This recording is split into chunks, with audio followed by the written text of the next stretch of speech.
Pueblo el mariachi son, sí señor. A la entrada principal, a las personas que necesiten servicios de interpretación, por favor, si se pueden reportar a la entrada principal para más información y darles el equipaje necesario para la interpretación en español.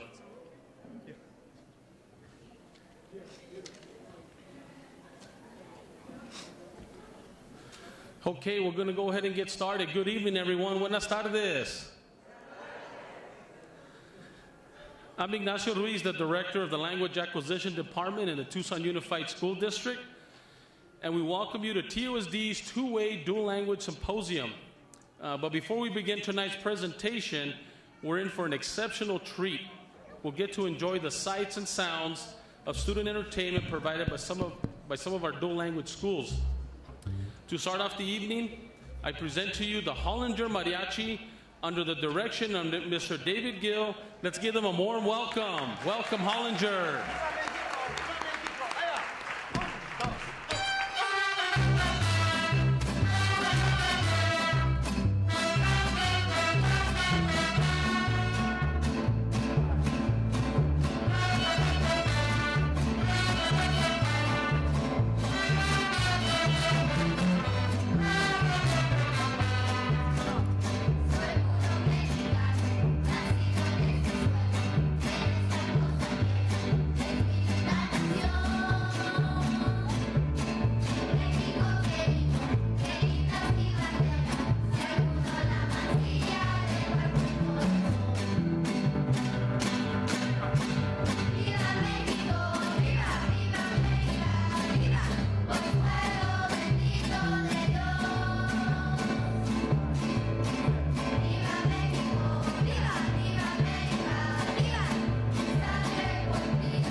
siembra así su sol, rinconcito que guarda el amor mío.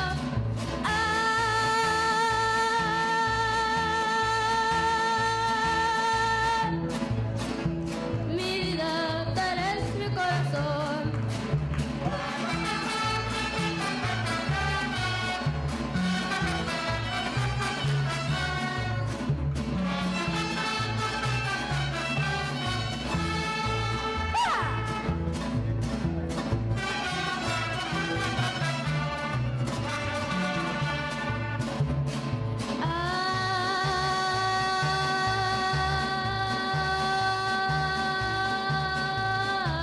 Es cuando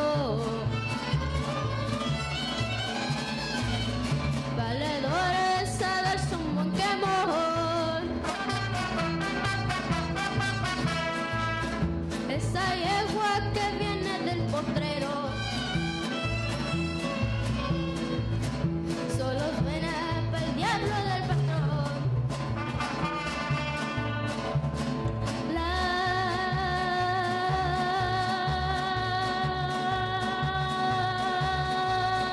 Las mujeres de ser como todas las potrancas que se guían y se amansan con su dueño y no pueden llevar jinete ancas que rechulas la fiesta del Bajío. Ay, qué linda sus hembras y su sol, rinconcito que guarda el amor mío.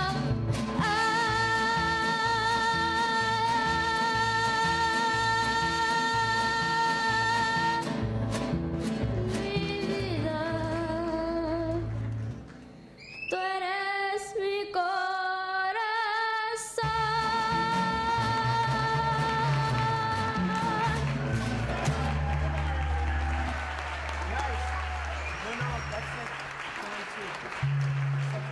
Thank you, Hollinger Mariachi. Excellent job. Excellent job. What an incredible. I was dancing back here.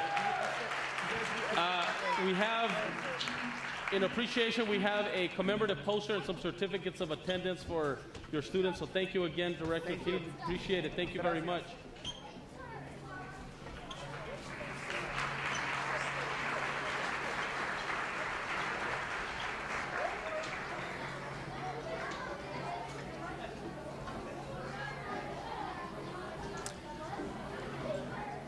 And now for our next performance. This is Lobos, by the way. You know why we are doing Lobos.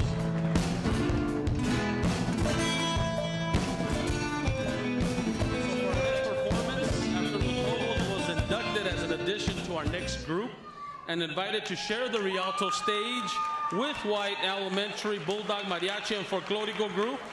Let's now give a warm round of applause for the Bulldogs of White Elementary under the direction of Bill Mark. Take it away, Bulldogs.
Wow, that was great. That was great. Thank you, White Elementary. Excellent job.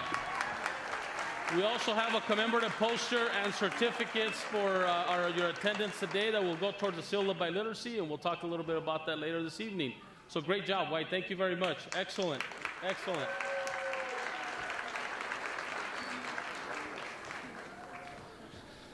At this time, I'd like to acknowledge our special guest for the evening. Please welcome Tuesday Governing Board members, Ms. Adelita Grijalva. Ms. Crystal Foster. Thank you for joining us. Dr. H.T. Sanchez, Superintendent, our Superintendent TUSD. Do we have any members of the Superintendent Leadership Team here? I don't think so. Okay, great. I'm sure they'll be here. Also, we have invited guests from our community that include University of Arizona professors and students, TUSD principals, teachers, specialists, and staff. But most importantly, TUSD parents and students as our special guests. We welcome you all this evening. Thank you very much. Thank you, parents and students, for being here. At this time, I'd like to turn the time over to Dr. Sanchez for a few words. Dr. Sanchez.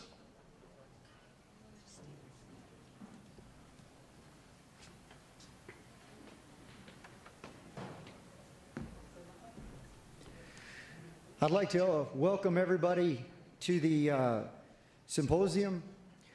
I'll have to say that this symposium is very near and dear to my heart because my first job in central leadership was as a bilingual ESL director in Tyler, Texas, in East Texas.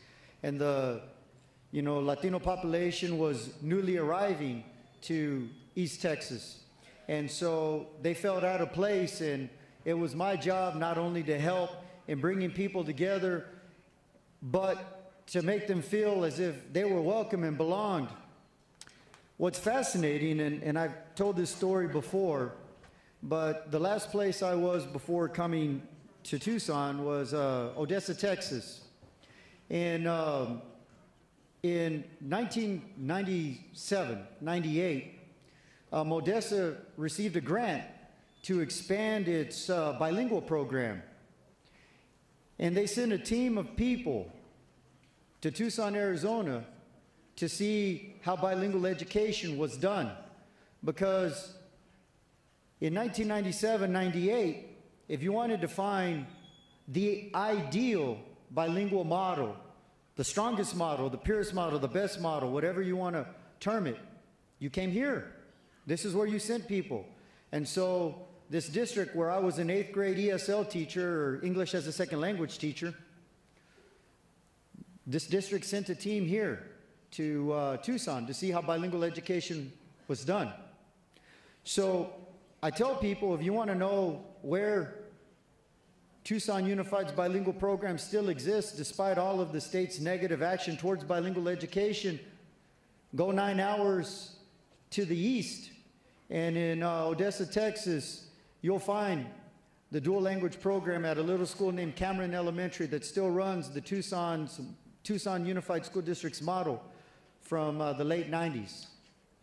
I say that because it was one of our main attractions in the community. We had professors who would come to the University of Texas of the Permian Basin, and if they wanted their children to be bilingual, they would enroll them on that campus. So where are we right now and where are we today? The exciting news is we've taken a look at our dual language model here in Tucson Unified, and in working with the University of Arizona, we're revising, or I'll use the word reviving our bilingual model or our dual language model.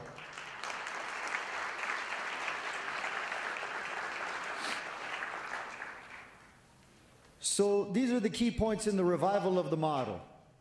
The first thing is, next year, we need to fill this thing up to the point that the following year we need to find somewhere else. That's the first order of business. The second thing is, as we take a look at our campuses that do run our dual language model, they need to be something that we celebrate. That needs to be at the forefront of our conversations. The third thing as we move forward is our collaboration with the University of Arizona, we need to develop bilingual educators for the 21st century who can come in and who can fill these jobs, because where we are right now is we're recruiting from all over the United States and all over the world to fill these bilingual jobs. What's fascinating is there are so many of our children, because of this belief that that Spanish isn't as important a language as it was at one point in time. There's so many children we have today that aren't bilingual. And the tragedy in that, the tragedy is when you think about what the key aspect of culture is, it centers upon language. Language is how we convey culture. And for too many of our children who aren't bilingual, who have been reared in an environment where some have led them to believe that there aren't great writers and scientists and thinkers and speakers who use the Spanish language. What always captures my imagination is, imagine the presentation, imagine the students singing those songs in English. Just imagine that. You can laugh. Imagine how that would have sounded in English. That's my point. Language and culture are interwoven and powerful. And it should be something that we encourage, especially in this community. There shouldn't be any shame, there shouldn't be any discouragement in our children being bilingual and being bicultural, because strength, when times are tough, decisions have to be made. Strength comes from our culture, from our upbringing, from our heritage, from who we are at core, who we are at center, who we are at heart. And the way that a lot of those lessons were conveyed to us, I know in my life, as I still visit with my grandmother and grandfather and father, who is from Monterrey, Mexico, those lessons that they've shared with me weren't in the tinny English language, but rather in the more smooth, flowing Spanish language. And it just seemed to rhyme and resonate and grab root a whole lot better. Now, by training, my bachelor's degree is in English. I was an English major, and I was an English teacher. And I'll end with this. When I went to school as a young student, the school where I went didn't have a bilingual program. They had a special education program. And so that's where they put me. And the message sent was, being a Spanish speaker meant that I had some type of disability. And so many years later, as I'm standing here talking to you, I realized that it motivated me to learn English and to get a degree so that I could say I have the legitimate right to speak English as an English major, as an English teacher. But at core, those lessons that I learned, the important ones, not the ones at the university, but the ones that resound in my mind over and over again, when I reflect on those, they're not in English, they're in Spanish. So, as we prepare to listen and learn today, I want us to reflect and think about the lessons that we've learned in life that we feel are the most important to us. I want you to think about, when you reflect upon those lessons, whose voice do you hear? What's the tone? What's the context? And what's the language? Thank you.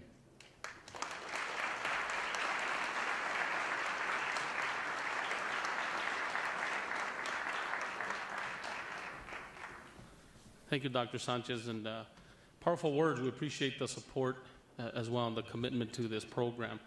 Also would like to recognize Dr. Adrian Vega, our Deputy Superintendent, and Mr. Stephen Holmes, our Assistant Superintendent, and I'll invite Dr. Vega to say a few words.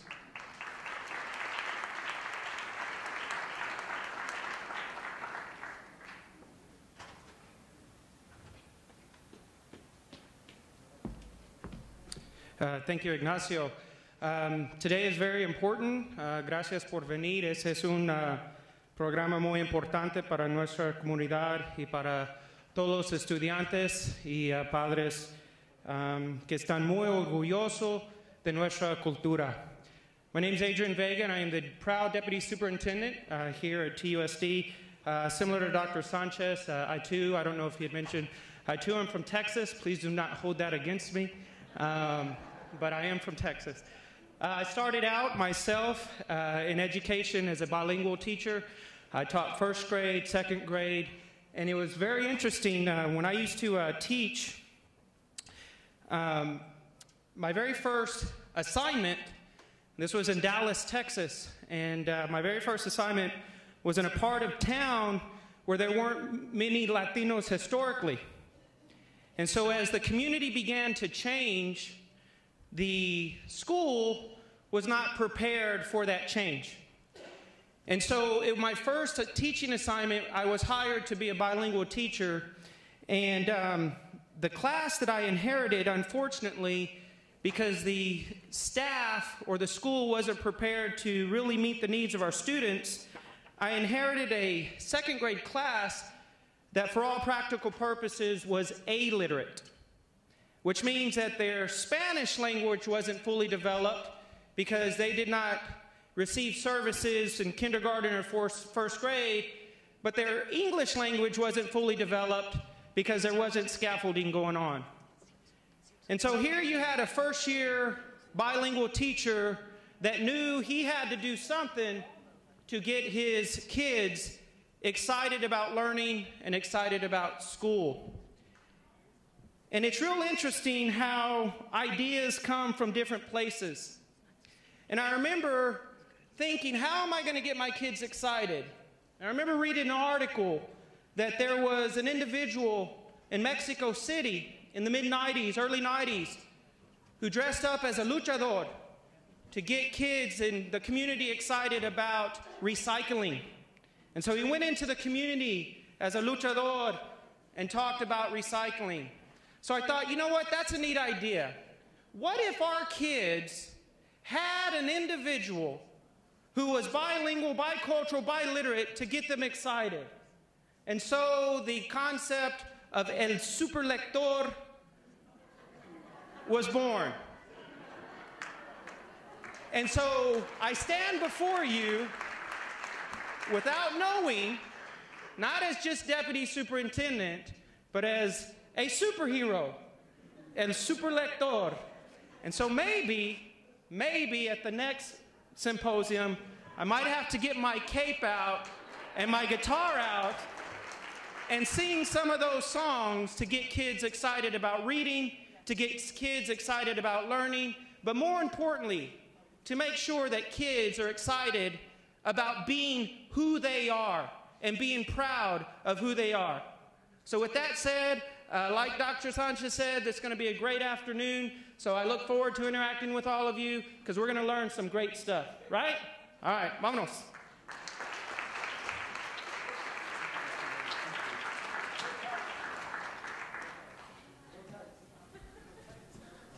Gracias, Dr. Vega, y por sus palabras y su apoyo también. I'm sure there's some pictures out there somewhere even before the next symposium. So, the term Common Core is a facet of the curriculum, which is a critical component to the learning process for our students. As we launch the two-way dual language program for next year, we've come to ask, how does Common Core apply to dual language? To address Common Core and dual language, it is my privilege to present Dr. Kathy Escamilla. Dr. Escamilla is a professor in the Division of Educational Equity and Cultural Diversity and project director of Bueno Center in the School of Education at the University of Colorado Boulder. Her research interests center on biliteracy for Spanish-English emerging bilingual children in the United States schools. Her career in education spans 41 years, and she has been a teacher, resource teacher, bilingual education program director in TUSD, and professor. She has authored 2 books and over 50 research articles on topics related to literacy and biliteracy. Most recently, Dr. Escamilla and her co-authors published the book, Biliteracy from the Start, Literacy Squared in Action, an invaluable resource for teachers and administrators in how to strengthen biliteracy instruction. Join me in welcoming Dr. Kathy Escamilla.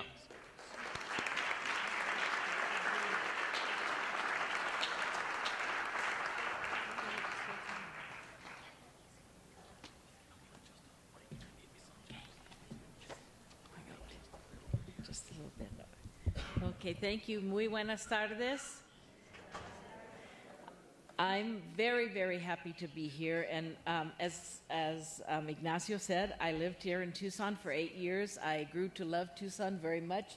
I left a piece of my heart here, actually a big piece of my heart, a son, a daughter-in-law, and 2 grandchildren. So I visit as often as I can. Thank you very much for you all to be here, for the young, I'm saying young leadership of this district. That's all I could think of when I saw them talking. I was, my goodness, they look young. And maybe that's because I'm getting older. But congratulations to these wonderful young people who were performing. Wasn't that fun? My gosh. And I would be remiss if I didn't start by acknowledging what you probably all know, that today is Teacher Appreciation Day. And let's acknowledge the good teachers in our room, because they keep everything going. I would like to, I'm going to start my talk today. You're always supposed to start with some kind of a story, and I'm a horrible storyteller, but I love this story because I think it fits why we're here and what we're talking about. There was this Swiss guy, and he was driving in Los Angeles, and he was lost. And he stopped at a bus station where there were 2 gentlemen at the bus station, and he asked them, he was with a friend, the Swiss gentleman was, and he asked him, he asked the kids, he was going to ask for directions, but first he asked, parlare italiano? And the 2 guys at the bus station went, no. Sprachen Sie Deutsch? 2 guys at the bus station went, no. Hablan ustedes español? And the 2 guys went, no. So the 2 Swiss gentlemen were disgusted, and they just drove away. 2 guys at the bus station, one of them said to the other one, have you ever thought that we should learn another language? And the friend at the bus station said, what for? That guy knew 3 and it didn't get him anywhere. So it seems to me that this is the classic issue with the United States. We think it's everybody's problem if they don't speak English, instead of our problem if we don't speak another language. And I think that doesn't stand to get us where we want to go in the 21st century, especially in a global economy and a world that's increasingly demanding bilingualism and biculturalism and biliteracy as another skill. I hope this works, because you can see I did not. Here we go. Oh, yay. No. All right. So, again, we always have to start by telling everyone a little bit about ourselves. I grew up in a very small farming community in Colorado, and the community was about half and half. Half of us were white, half of us were Latinos who spoke Spanish, and in those days, that was the 1950s. The town had about 1,000 people, and we had a Catholic church where they spoke Spanish and a Catholic church where they spoke English. We went to school where kids got fined for speaking Spanish. I went to a school where actually kids got rewarded for tattling on kids who spoke Spanish. Now, what I didn't figure out until 30 years later was, how did our teachers who didn't speak Spanish know when kids were speaking Spanish if that was 1 word or 2 words or a sentence? But the teachers would go, you, 10 cents. I don't know how they figured it out, but back in those days, I thought teachers knew everything. And so we just trusted. I tell you this story because no one in my town ever said anything that was overtly racist, ever. But we didn't need anybody to say anything overtly racist to get the picture. So this little picture here is in the days in the 1950s, before Project Head Start and a whole lot of other things. But in the summertime, they would spray the crops. And on the days that they were going to spray the crops, they would put signs up, crop dusting tomorrow, crop dusting tomorrow. And on those days, my mother wouldn't let my brothers and I go outside because she didn't want us breathing the pesticides, and she even brought in our family dog. And my brothers and I loved to watch those planes, because the planes would go and fly really close to the field and then go back up. when my brothers and I looked outside to watch the plane spraying pesticides, we didn't just see the plane. We saw the migrant farm workers in the field continue to work while the pesticides were being sprayed on them. And so why am I telling you this? I'm telling you this because I don't think we can have good dual language programs unless we put equity at the center of them. It's way more than language. Now, since I'm taking a walk down memory lane, I do have to tell you that I can't change this. Okay, here we go. I do have to tell you that all of this kind of changed in 1957 when the Russians shot up a satellite called Sputnik. And all of a sudden, there was this mass panic across the United States. What is going to happen to us? The Russians beat us to space. It's not unlike today's race to the top. We don't know where we're racing, and we don't know what we're going to do when we get there, but we're racing to the top of something. But in this case, the Russians had beat us into space, and the U.S. government was convinced that we could fix everything if we had two programs. One was the National Science Foundation, which continues to exist, and the other program was called a Foreign Language in the Elementary School program. All of a sudden, Spanish came into our school for 30 minutes a day. The teacher was very quick, however, on the first day that we learned Spanish to differentiate the Spanish she spoke from the Spanish that all the kids in the school spoke. So one wonders what good it did us. However, the idea was that all U.S. citizens would know more than one language by the time they graduated from high school at the end of the 1960s. How well did that work? Yeah, we could say the same thing for the metric system. I remember starting being a teacher in 1971, and by 1980s, the U.S. was also going to convert into the metric system. Now, I'm not telling you this because I don't believe in dual language education. I absolutely do. I am telling you this because I don't think that FLES was successful because we didn't have prepared teachers. We didn't have a good curriculum. We didn't have assessment systems that showed us where we wanted to go. And we are going to go down that very same road if we don't make sure that at the onset of whatever anyone's doing for dual language, we don't change that. I love this quote, which, there we go. I have no idea why I'm, yes, thank you, Deanna's up there going.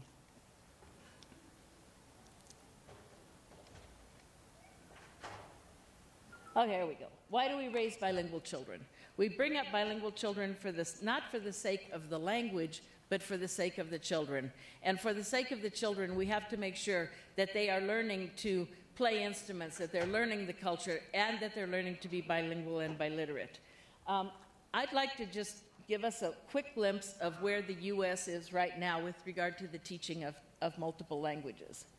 Okay, in the world, worldwide, more people now speak English as a second language than speak English as a native language.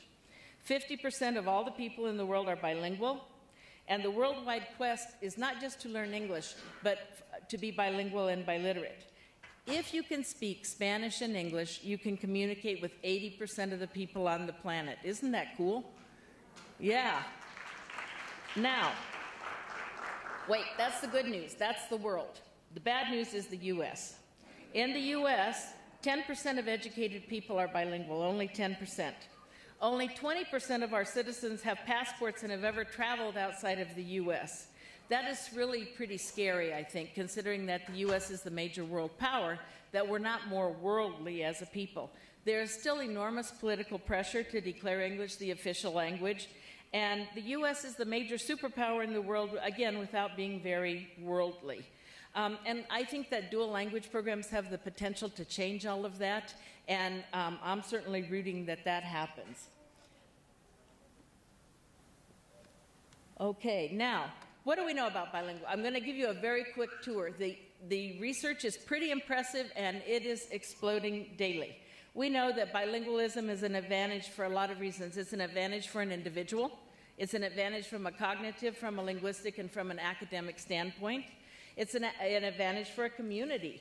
For all the bilingual teachers we need, the doctors, the lawyers, the businessmen, for the value of diversity. It's important for the vitality of a community like Tucson and like Denver and like many other cities in the United States.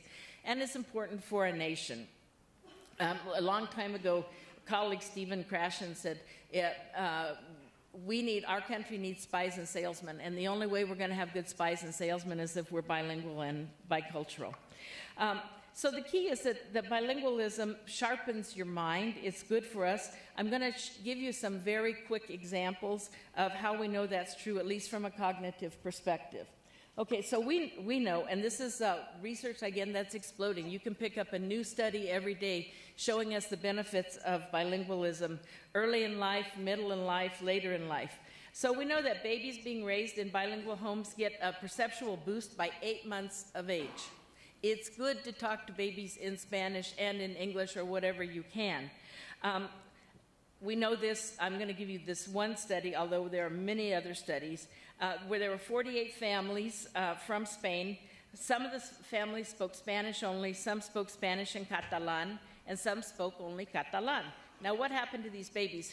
How can you do a bilingual measurement on babies that are 8 months old? But what the researchers did was they played tapes of kids hearing both of those languages. And what they found was the kids paid greater attention to lip movements, to gestures, to all kinds of things, the kids who were hearing 2 languages at once. And what they determined from that was that it seems that beginning at a very early age, a brain gets wired differently if it's bilingual. That's pretty cool.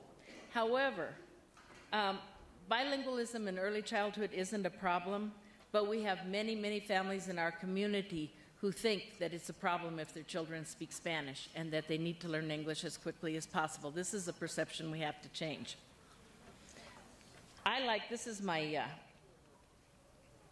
This is my particular favorite study. We know that bilinguals are better at multitasking, and my favorite study, and this is an Ellen Bialystok study in 2010, where they put people in simulating machines, driving simulators, and then they gave them extraneous noise, and they found that everybody got distracted by the noise, but bilinguals were less distracted than monolinguals. Now, the moral of the story wasn't to drive while you're distracted, but it seems to be that there's this advantage for bilingual people, and the reason that I love this is that I'm a terrible driver. So what we're finding out more and more is that our whole brain tends to be rewired because of bilingualism. It simply enhances the executive function. And again, another favorite of mine is that what we know is that bilingualism can delay the onset of Alzheimer's by as much as 5 or 6 years. This is not for somebody who studied French in high school and never spoke it again for the next 50 years, but these are people who actively use 2 languages, even if they don't read and write in those languages. So there appears to be advantages at any age to being bilingual. I'm sure that most of you know that, and that's why you're here tonight. But that's another very good reason for us to do what we do. However, there's always good news and bad news, right?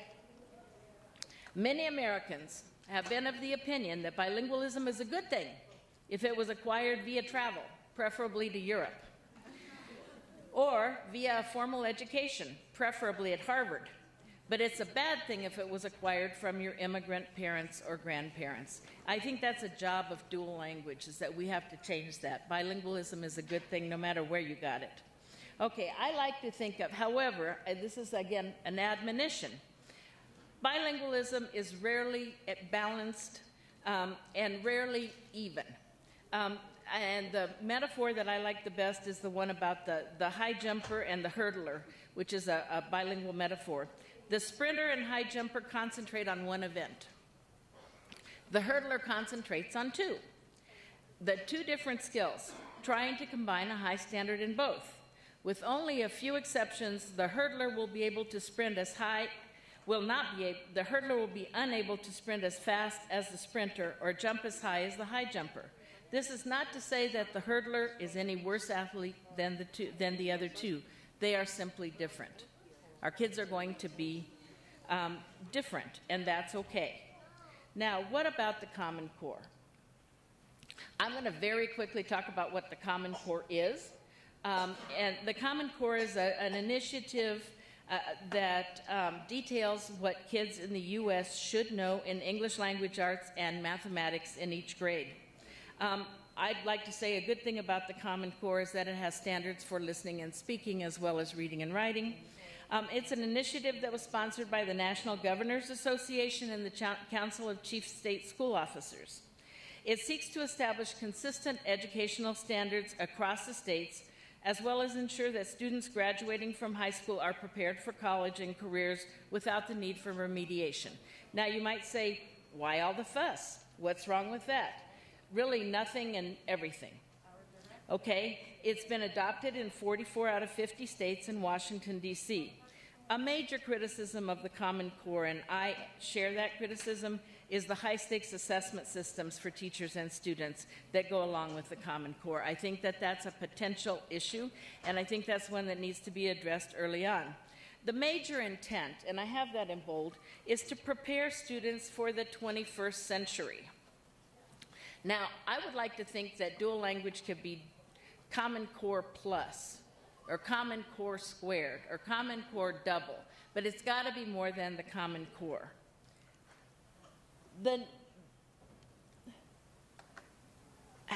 Here's where dual language comes in, I think. The new Common Core standards are designed to make Americans, and I have Americans in quotation because I think we have a pretty narrow definition of who that is. However, there is no standard. Why is there no standard for biliteracy, bilingualism, and cultural competence? If the standards are truly meant to prepare kids for the 21st century, we're missing a few standards here. Why is there no standard for social justice? Why was the literature written by and for Latinos added after the standards were written and published? Why does the literature written by and about Latinos constitute only 5% of the Common Core when Latinos now constitute 25% of the population of the United States? Why in a more diverse world is there less room for interpretation of text and more focus on narrow comprehension tests? And why are the new assessments all in English? I think these are serious questions that we have to ask ourselves, and serious questions if we're going to have successful dual language programs. I'm going to give you a couple of examples. This is from the Arizona website, the Arizona Common Core, and it suggested literature for second and third grade kids. Now, all these books are great books. They're books I would read to my grandchildren. Who Has Seen the Wind? Charlotte's Web, Sarah Plain and Tall, Tops and Bottoms, Poppleton and Winter, The Story of Ruby Bridges. These are all from the Common Core. Now, these are suggested texts. These are not ones that you have to use, and there's nothing the matter with them, except, where do you see anything about Latinos? Where is Gary Soto? Where is Alma Florada? Where are the authors that we know and love that could teach kids the Common Core in the second and the third grade? I kept looking because I thought maybe that second and third grade, maybe that will change in the fourth and fifth grade. Okay, here's the fourth and fifth grade. Alice's Adventures in Wonderland. Also, look at the dates in some of these. You know, I don't think anybody since 1995 has written a book. It's kind of funny. Casey at the Bat, 1888. I mean, a good poem, but gee. The Black Stallion, Zlaleth the Goat. Anybody ever read that book? I haven't either. Where the Mountain Meets the Moon, and the History of the U.S. Again, we don't see Francisco Alarcón. We don't see Sandra Cisneros. We don't see Pat Mora. We need to add. We need dual language plus. I'd like to talk to you just a minute in the time that I have about what we know about other countries and how they're preparing their kids for the 21st century. I think a mistake that at times we make, including in our university classes, is that we don't have students read widely enough about bilingualism and bilingual education in the rest of the world, including dual language education, because like I said, the rest of the world tends to focus on preparing kids to be bilingual, not using one language as a bridge to another one. So what do we know? What kinds of musings should we have? What are the triumphs, struggles, and musings of our colleagues, not just in Europe, but Africa, India, Israel, Asia? The rest of the world is, in fact, preparing a bilingual workforce. Are we? And this is where I think Tucson's got a unique opportunity. So in 1999, a while ago, but it seems like yesterday to me, UNESCO conducted a survey of language policies around the world. There were 261 countries represented in the surveys, and only 29 of these countries responded that they were monolingual. That's 11%. The U.S. does what the U.S. always does, and responded, it depends. And that's true. It does depend. It depends on the state, and that's very true. However, 32 states in the United States, which is more than half, I think, have English as their official language. Monolingualism is the exception in the world, not the norm. However, monolingualism is the norm in the U.S. So if our new standards are going to prepare kids for the 21st century, then monolingualism is not enough. What do other countries do? Well, let's take a look at India. In India, there are 24 states. Each state has its own language policy. However, the monolingual Indian states have lower literacy rates than the bilingual states. And children in the bilingual states are poorer than children in the monolingual states. Is there a lesson for the U.S. in this? I would think so. Yes, as a matter of fact, there is. I like this particular study because part of the study deals with Arizona. But Russ Rumberger and Lon Tran published a study in 2010, and here's what they found. The achievement gap, we're all worried about the achievement gap and how to close it, and I understand why. But the achievement gap is larger in states with restrictive language policies. And where are those states? Arizona, California, and Massachusetts. The achievement gap is particularly high in Massachusetts, even though the overall achievement in Massachusetts is high. And the findings suggest that restrictive language policies, read more English, have had a negative impact on the achievement gap. That's very important for a state like Arizona and very important for a place like Tucson when I think you're trying to figure out what to do about this. Rumberger and Tran also did a different kind of study and published it in 2013, and I like their findings a lot. Really interesting, and most of you probably know this, but I did not know this. In 1912, when both New Mexico and Arizona were becoming states of the U.S., they were supposed to come into the United States as one big state. And I thought maybe Texas made it not happen because they didn't want to be a smaller state than these two, but that wasn't it. The deal was they got in a fight over a language policy. Arizona wanted to come into the U.S. as an English-speaking state, and New Mexico wanted bilingualism as its official language policy. So they ended up being two states. Now, that's very interesting, I think. But what Rumberger and Tran found a century later is that bilingual policy is increasingly more salient in boosting the academic achievement as the proportion of Latinos in a state increases. So in other words, New Mexico and Arizona both have large percentage of Latino populations, but New Mexico has a bilingual emphasis state and Arizona is a bilingual restriction state. In New Mexico on the NAEP test, there were 13 points higher kids in New Mexico than Arizona. They were 18 points higher in math, and they were 17 points higher in science. And these are not insignificant findings. This is pretty important for the state to know. Okay, let's move on with our tour of the world.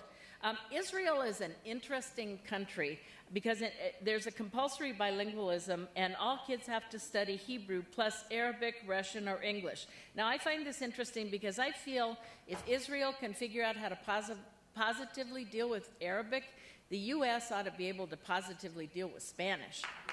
Somehow, right? So, one study I want to share with you I found particularly appealing, and that was a study where kids actually who chose Arabic, studied Arabic with Arab speakers in their schools. And there was a comparison group of kids who studied Arabic but without the Arabic speakers. And these two researchers, at the end of the study, when they asked kids, do you think it's important to know Arabic and why? The kids who had studied with Arab speakers said, well, yes, you know, if you know Arabic, you can have a friend who's an Arab. You can go to their house and you can eat with them. Very interesting findings. Where the comparison group kids said, well, do you think it's important to know Arabic? Well, yeah, we might have a war and it's important for us to know what they're talking about. So very, very different. And I think part of the dual language program emphasis on English-speaking kids going to school with Spanish-speaking kids and having a diverse student population is an important lesson for us from Israel. Now, what about Africa? The quest for bilingualism and biliteracy, and I'm doing a broad sweep of this, includes English. So the continent of Africa includes English, but let's not forget that English was a colonial language. And so you can embrace the language, but not necessarily embrace all the lessons you learned in it. So if the first thing you learned when you were a kid in school was John Cabot discovered the Niger River, You know, that's a sentence in English, and it's grammatically correct, but it's factually inappropriate. It's factually not the right lesson. So their struggle has been to keep English without the ethnocentrism, and I think we need to do that in dual language programs also. We need to figure out how to make kids want English as much as they want any other language, absent the ethnocentrism. Okay, so what are the lessons from the international community? We need bilingualism for achievement, no doubt, and I gotta have that as number one. We need biliteracy for self-determination and definition of who we are. We need biliteracy for responsible citizenship, as in the case of Africa and Israel. We need biliteracy to increase international and intercultural understanding. We need biliteracy to embrace English but not be dominated by it. And we need biliteracy as a means to address issues of social justice. Notice I didn't mention test scores once.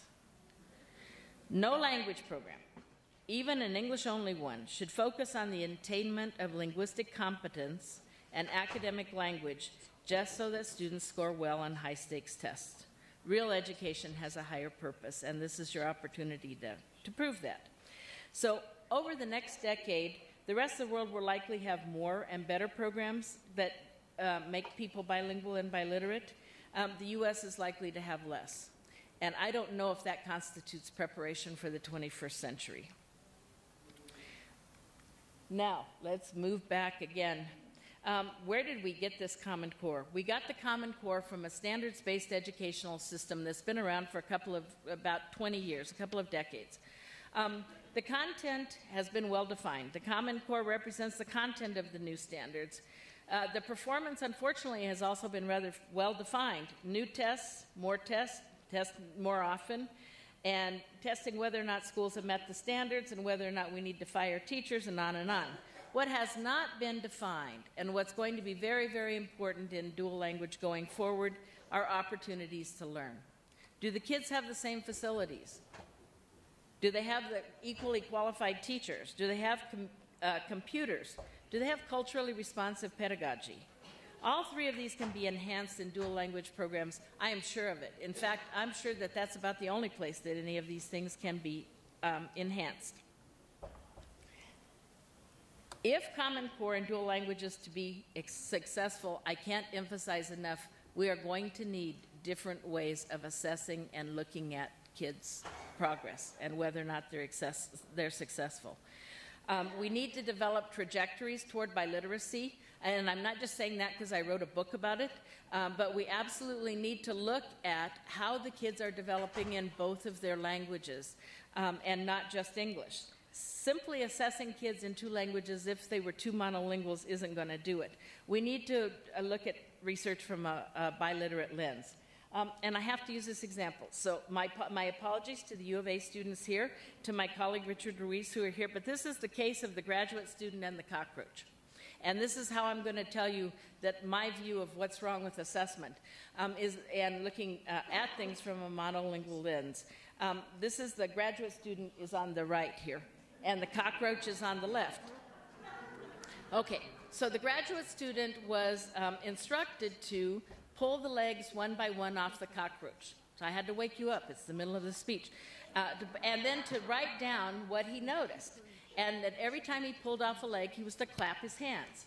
So the graduate student clapped his hands once, and the cockroach jumped. Then he pulled off, he said, clap hands, cockroach jumps. Pulls off one leg, claps his hands, cockroach jumps again. Pulls off two legs, claps his hands, the cockroach jumps again. So he makes basically the same set of notes. He's seeing a pattern here. Until he gets all 6 legs pulled off. And then he claps his hands, and the cockroach just lays there. And so he says, very interesting. When all the legs are off the cockroach, he goes deaf.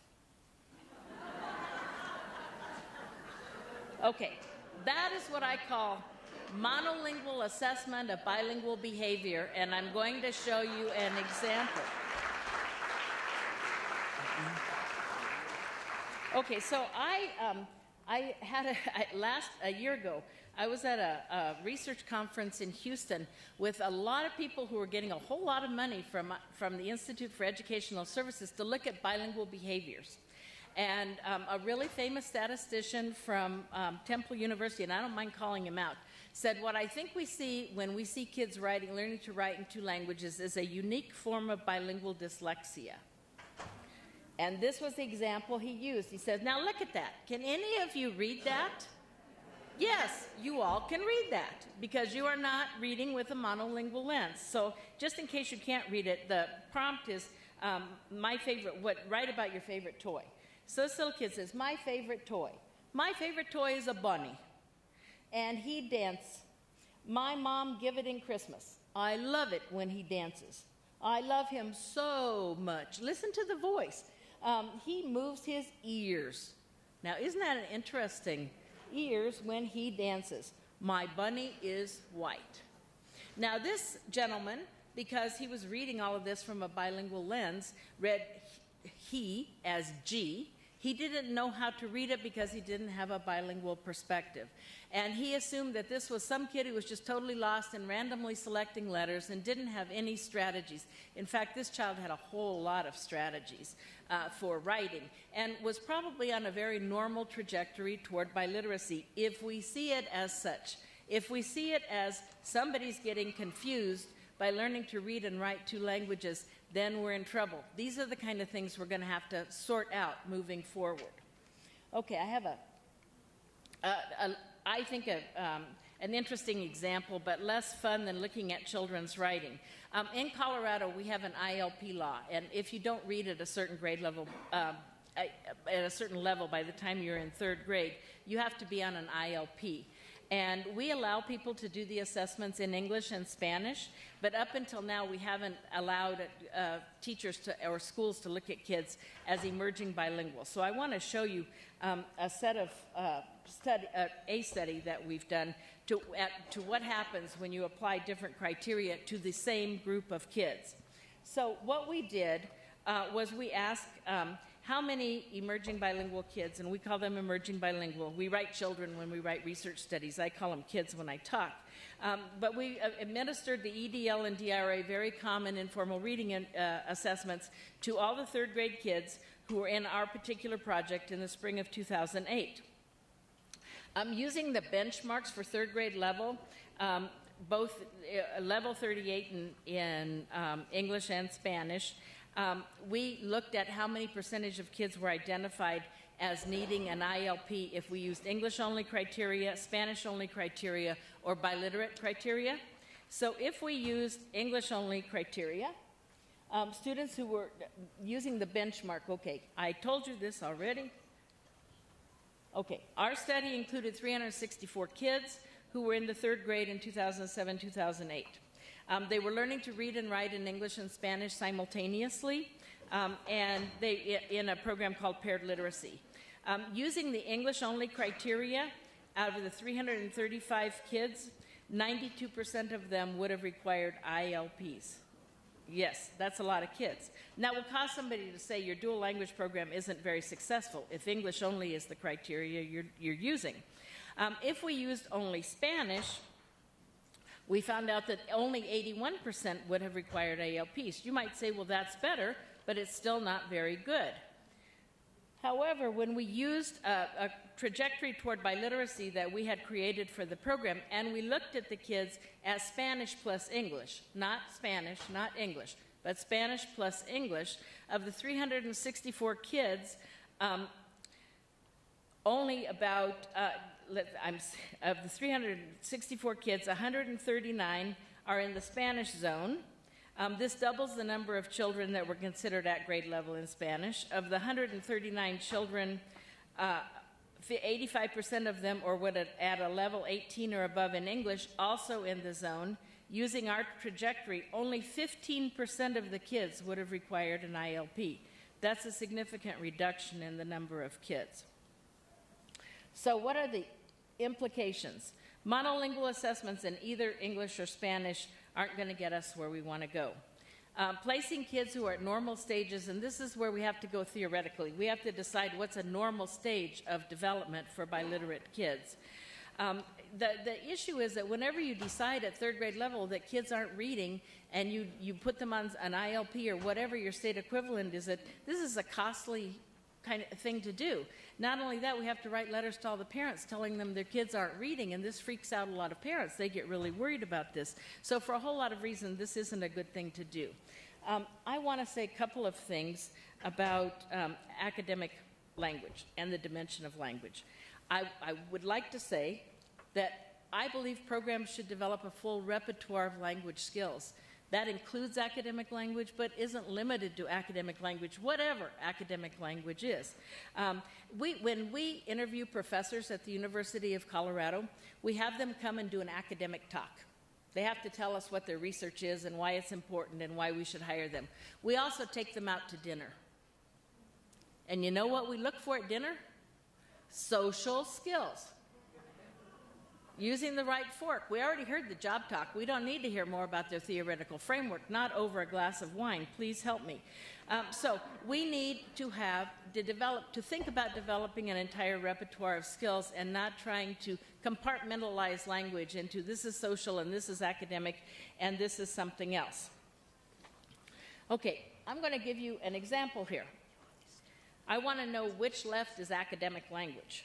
Okay, in the Nave News, this was a really cute study that was published in 2005. Said which left is academic. So this teacher followed around kindergarten kids for the whole year. And what she said is in kindergarten, you got to know 3 different uses of the word left if you're going to make it to first grade. You have to know the difference between left and right, as in your hand. Anybody teach kindergarten? You know you do this all year long, and then the last day everybody goes like that. When you say put your right hand over your heart. You have to know left with regard to subtraction. If you take 3 away from 5, how many are left? And you have to know that left is the past tense of leave. You left your books on the bus again? Okay, now which one of those are academic and which is social? And the answer is all and none. You need to know all of that language if you're going to make it through kindergarten. That's just kindergarten. Okay, are tests really about academic language? And here's where we have some studies that say not really, and that we know on the SAT and ACT and on some of those tests, the kids who do better are actually white kids because some of the items are more related to social language. Latinos and African Americans who do well on the test do well on the academic language because that's what they got from school. I'm going to give you 2 examples from my state. Okay, this was a CSAP, is our high stakes test. This was a 5th grade writing prompt. Write about your favorite camping trip. Where did you go? What did you see and do? Now, what about that question is academic? First of all, you have to have gone camping. That's something middle class people do. My family never went camping, never ever. I hate sleeping outside. It's cold in Colorado in the mountains. I don't like outdoor bathrooms. I mean, go on and on and on. My husband didn't have a bathroom in his house till he was 15. We just never went camping. Okay, now the prompt says that for kids to be right, it invites kids to say, if you've never been camping, make up something. But that's really not true. Because if a kid says, we went camping and we saw lions and tigers, you don't get credit for that. Because your answer has to be plausible. So it's an invitation, but it's not really an invitation. Okay, the 7th grade one is even worse. Write about what your parents would say about your room. Now that one is not an academic prompt. That's one that's actually totally directed toward middle class kids. It assumes you live with both of your parents.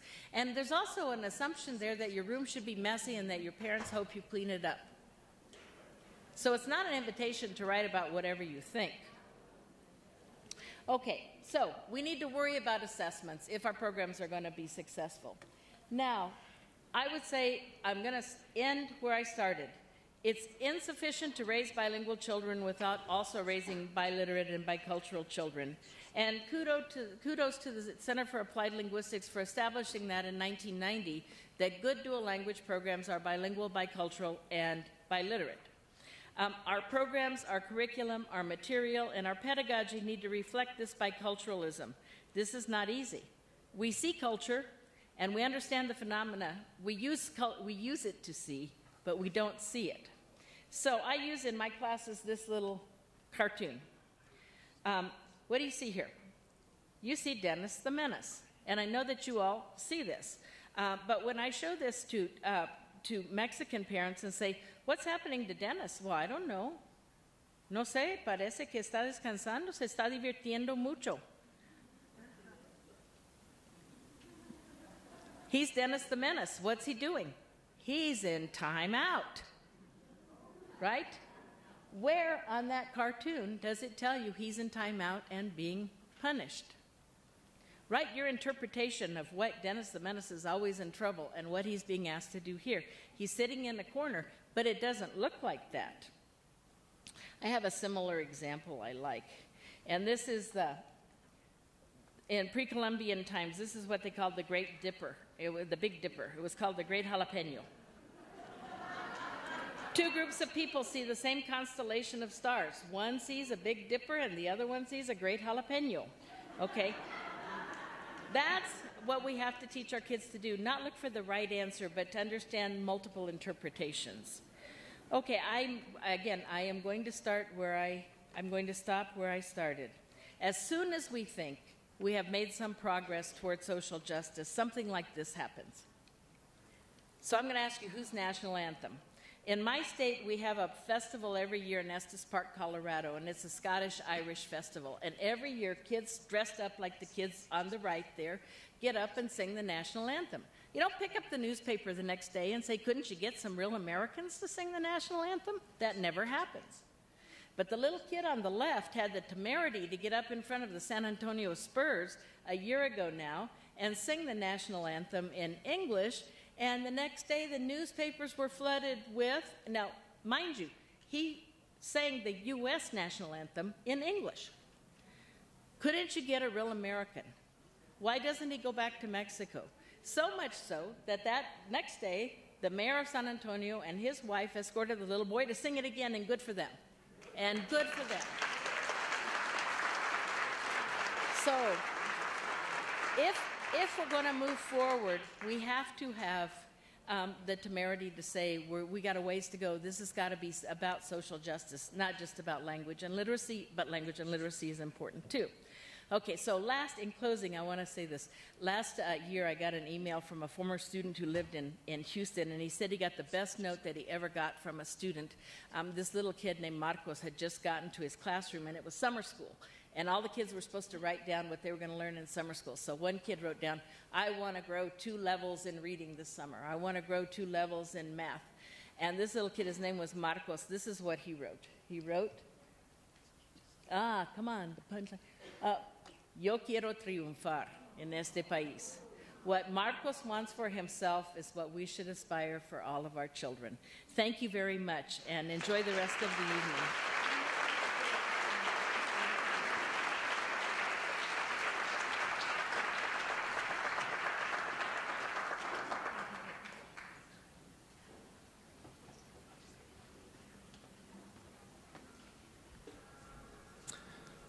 Thank you, Dr. Escamilla, for that insightful presentation. And Dr. Escamilla will also be joining us in a little bit for our panel discussion. So thank you again.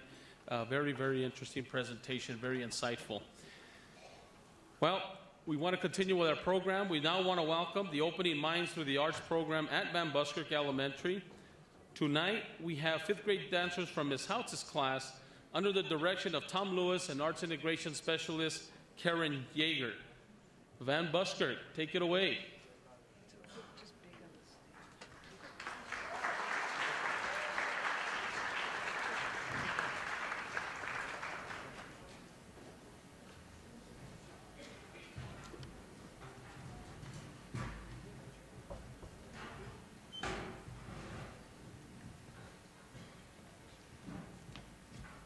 Guys, make it straight. Make it straight. Straighten it up. Okay. So a little earlier in the year, Mrs. Houtz's class said they would like to do a dance, and I asked them, what would you like to do your dance about? Are your chairs in place, ladies and gentlemen? Exit. Stage right. And they said, we'd like to do a dance about our experience at Van Buskirk. I said, well, you're graduating. You must be happy, eh? And one of our dancers, Sophia, said, actually, I think graduating from Van Buskirk will be bittersweet. So we now present Van Buskirk, the final days, the agony, and the ecstasy. The time is the final day of 5th grade Ames testing.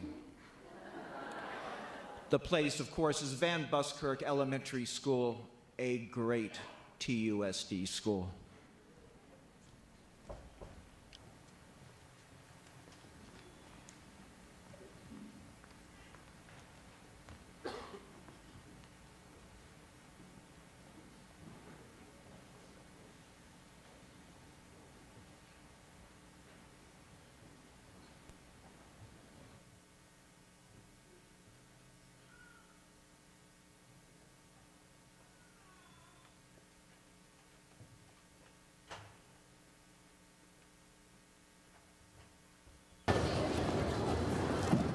Please respond when I call your name.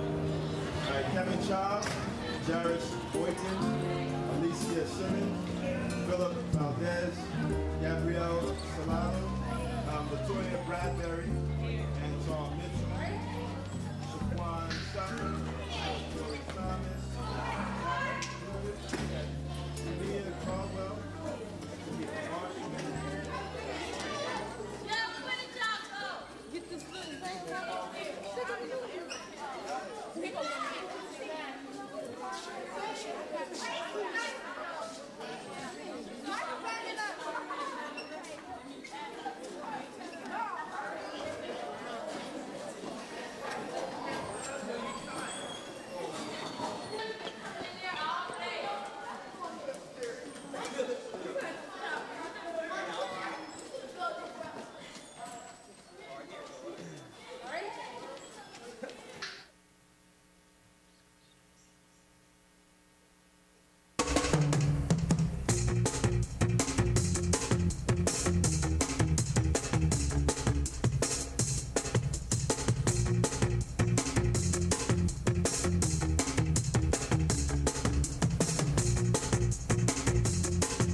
You know what? I'm really going to miss Van Buskirk.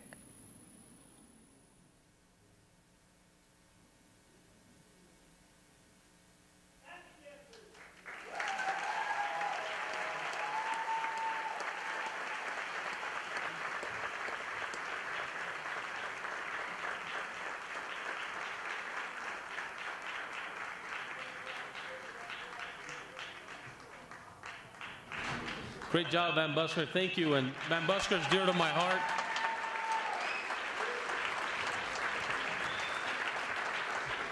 Also, as a token of appreciation, we have a poster and our student participation certificates.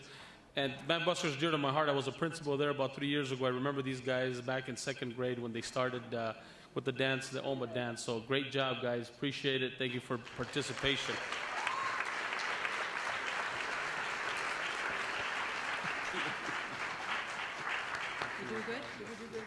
Excellent. Now it's my pleasure to introduce you the Davis Bilingual Magnet, Las Aguilitas Mariachi, under the direction of Jaime Valenzuela. Davis.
Checking 1, 2.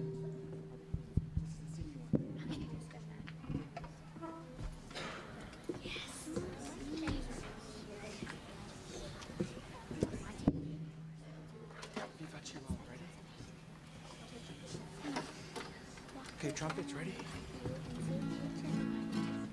Listos. Viva Chihuahua.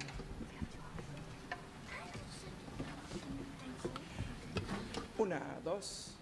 1, 2 y 3.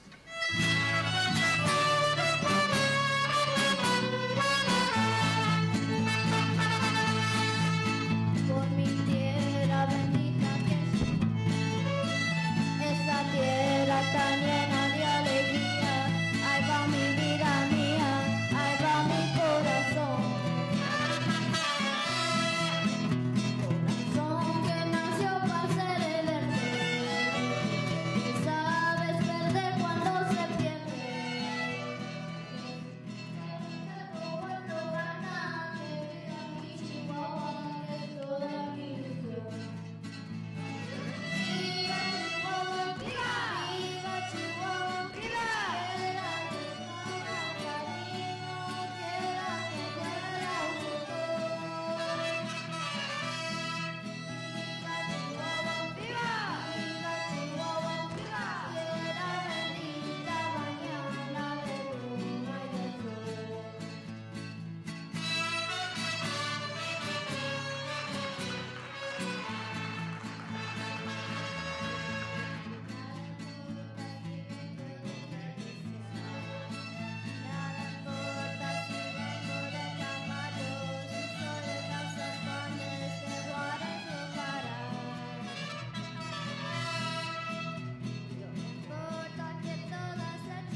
Gracias. Thank you very much.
Great job, Davis. Excellent, excellent.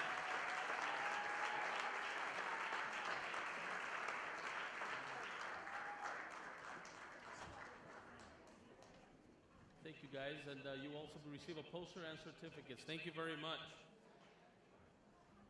In continuation, we'd like to take a quick opportunity to recognize some of our esteemed guests this evening for their dedication, passion, and contributions over the past years as directors or coordinator of the TUSD Bilingual Education Department, or most currently, as it is today, the Language Acquisition Department.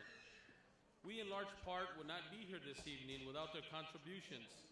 We would like to express our sincerest gratitude for leading the charge in the continuation of advocating for all students in the pursuit of bilingualism, biliteracy, and biculturalism. If you could please stand as I call your name. Dr. Kathy Escamilla,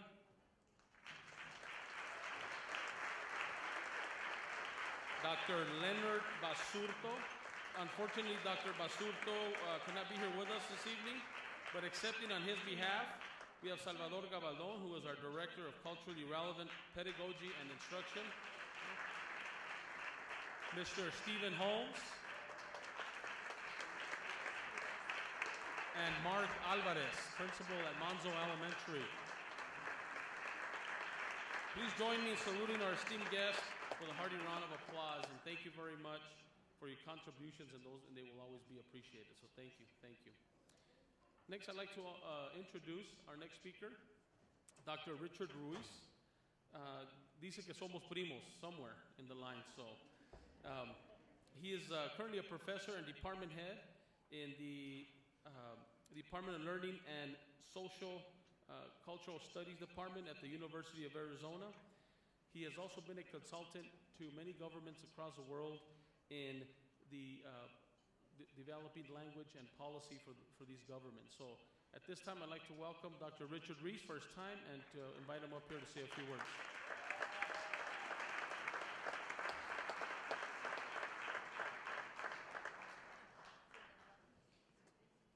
Thank you to my cousin.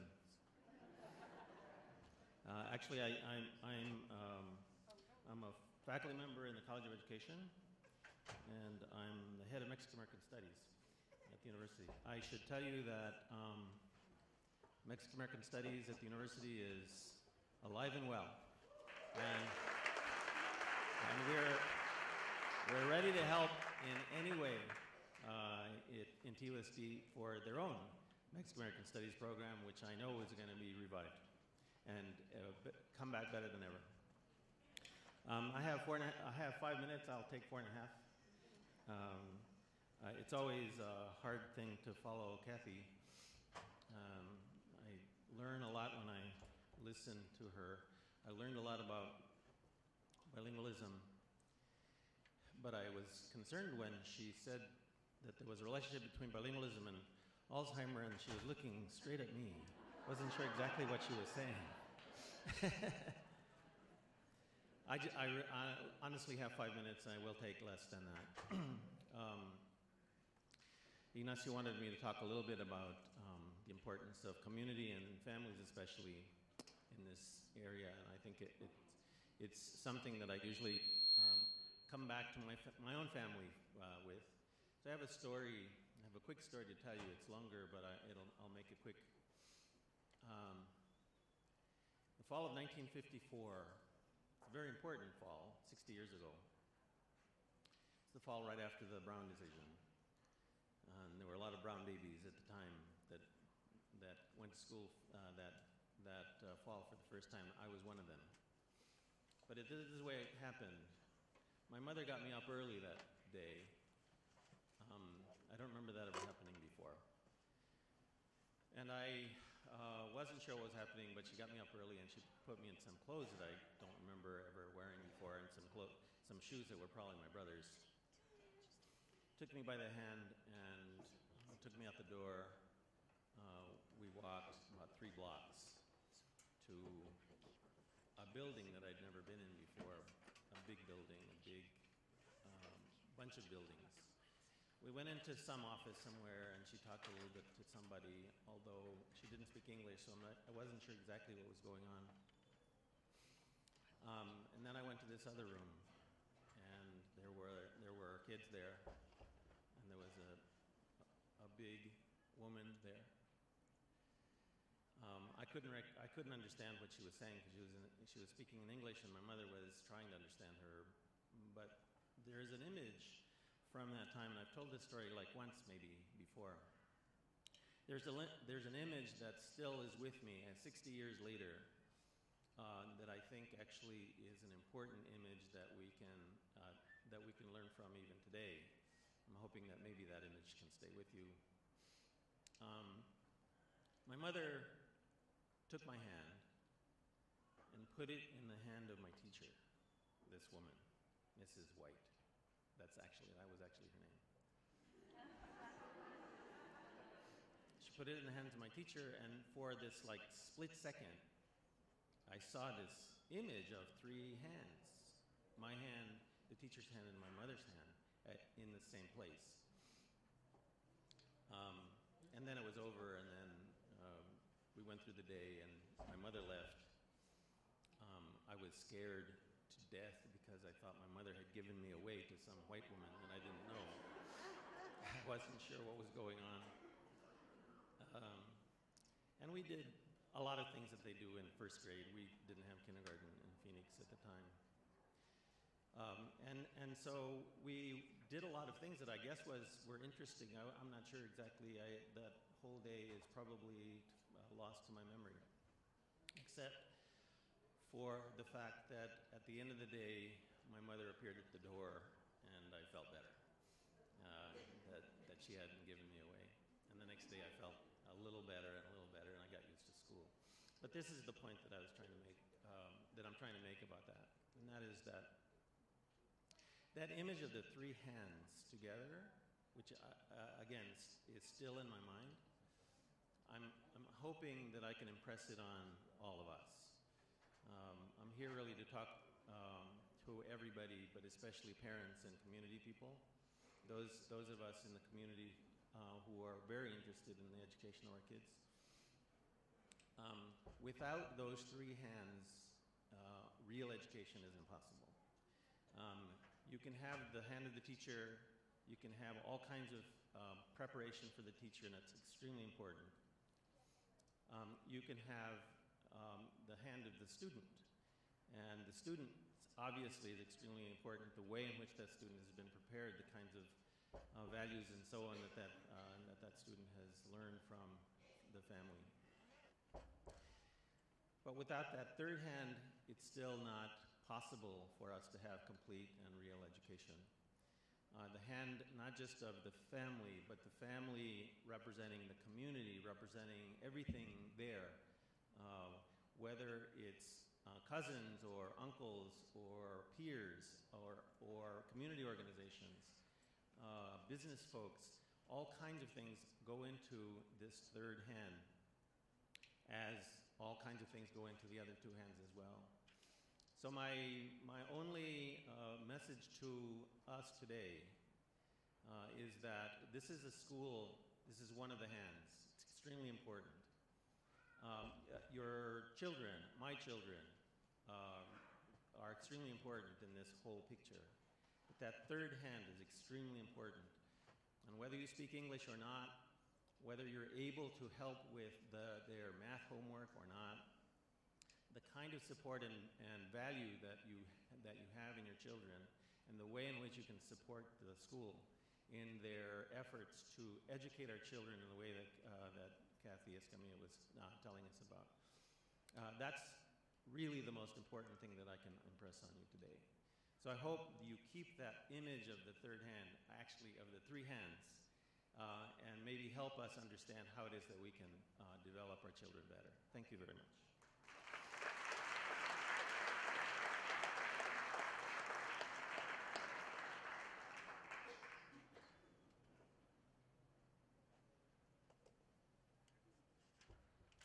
Thank you, Dr. Reese.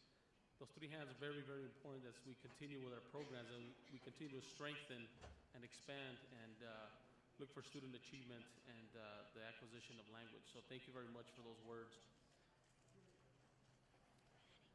We must prepare our youth with powerful communicative and creative bilingual, biliterate tools to effectively connect with the world. And some of this data, I think Dr. Escamilla went over that a little bit. 420 million people worldwide speak Spanish as a first language. It's projected that by the year 2050, the United States will be home to approximately 100 million people who speak Spanish. Therefore, TUSD is ready to embark on an exciting venture as we launch the district's two-way dual language program.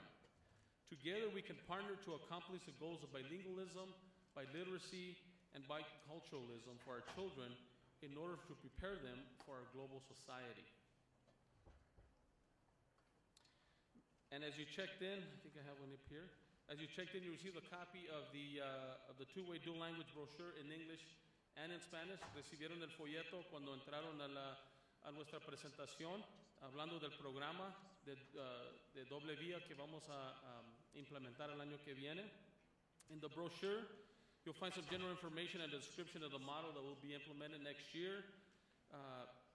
If you would like any additional information, please contact any of the participating schools that are listed in your brochure. And then also we have some contact information for the TUSD Language Acquisition Department. That's also available inside your brochure. So lots of information there for you to have and look over. And as was mentioned before, our purpose is to prepare our students for a global society. Therefore, the major goal of the two-way dual language program is to provide instruction for cognitive and linguistic development in two languages for all students who enroll with the educational goals of bilingualism, biliteracy, and biculturalism.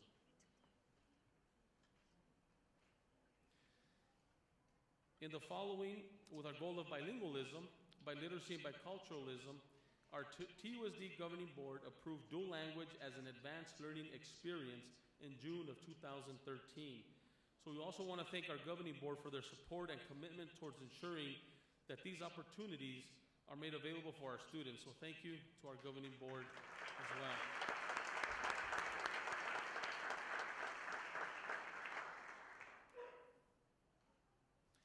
Our two-way dual language model framework consists of two groups of students. Our goal is to have a balance of each language in order to create a learning environment that will enforce the development of the targeted languages. At this time, our targeted languages are Spanish and English. The two-way dual language model will be phased in cycles, with Cycle 1 beginning in the school year 2014-2015. Cycle 1 will target grades kinder through second in the elementary and 6th and 9th grades in the secondary. All of the grades will continue with 50% English and 50% Spanish as we phase in the new model. Once again, for your information, all the participating schools are listed above and also in your brochure in your packet. Here you also have a color graph, as you can see, to indicate the progression of the amount of Spanish and English that participating students will have the opportunity to develop. The language of instruction beginning in kindergarten will be 90% Spanish and 10% English, progressing to 50% English and 50% Spanish from 4th grade on up. This form of implementation was selected after reviewing research, a variety of models, and district resources to be the most effective form of implementation for our district. Dual language program participation maintains the same curriculum as in the traditional mainstream classroom, with the goal of rigor, student achievement, and biliteracy development in a bilingual setting. For example, in reading, these classrooms will implement the same English language arts standards and Common Core expectations. The same will apply to the district's direction regarding writing instruction. The same holds for grammar, grammatica, as included in Common Core. In the content areas of math, science, and social studies, they'll be taught both in English and Spanish for academic concepts and language development. Dictados is an example of a biliteracy instructional strategy that supports reading and writing in English and Spanish. Dictados were introduced by Dr. Kathy Escamilla during a professional development opportunity for our dual language teachers as part of our efforts to strengthen English-Spanish development. We also thank and appreciate the partnership with Opening Minds Through the Arts, OMA, which supports dual language through the arts. Our dual language students benefit from participating in the arts where they can develop and excel their bilingual skills through opera, mariachi, and dance. And as you can see, tonight we had the wonderful opportunity to see and hear the successful mariachi, folklorico, and dance programs at all our dual language sites. We hope to see more arts programs in the future as well. In looking at dual language research, Thomas and Collier are recognized worldwide for their extensive research in the field of bilingual education. In a 2009 study entitled The North Carolina Story, Their data concluded that all students participating in dual language obtained higher achievement rates in both reading and mathematics as compared to students in a targeted mainstream classroom. The most significant findings from the research concluded that learning through two languages expands and enhances students' thinking skills, as we've heard earlier, ensures students' cognitive development and flexibility, which surpasses achievement when learning only in one language. And lastly, students from diverse backgrounds learn to respect and value each other as partners in the learning acquiring process. Enrique Garcia Jr. is a fine example of what Thomas and Collier's research indicates with regards to student success when two languages are developed. At last year's school board meeting, we acknowledged Enrique from Pueblo Magnet High School, who won the National Association for Bilingual Education Student Essay Contest. We also recognize a Spanish teacher, Mr. Ortiz, who accompanied Enrique to Orlando, Florida to accept this award. We look forward to acknowledging more students' success stories such as this in the future as well.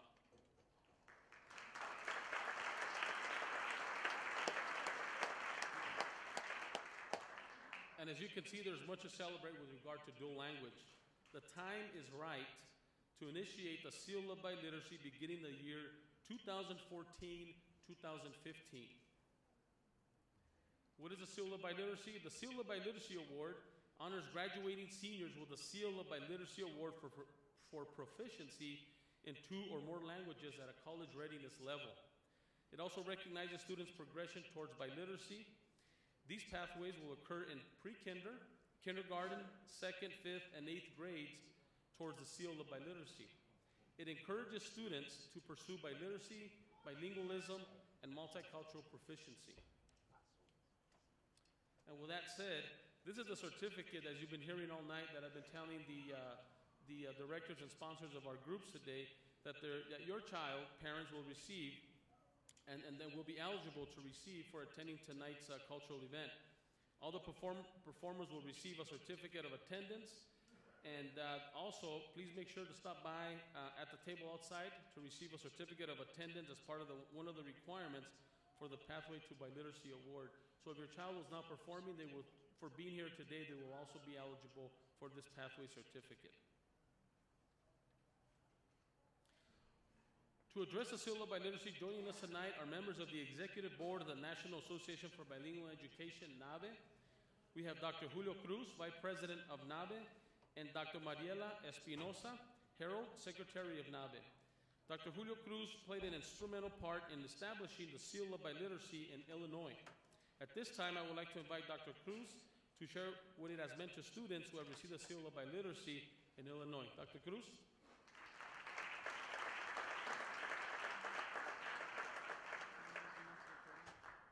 Wow. This has been a great program. I'm so glad to be here. Bring greetings from NABE. Those students are really fantastic, weren't they? Really fantastic. I am so happy to have heard them today. You know, when I was younger, I tried to be a musician. I tried playing the trumpet in high school, and they kicked me out of the band. I couldn't play it. When I was older, I used to go to the NABE conferences and try to play the guitar, but nobody would listen to me.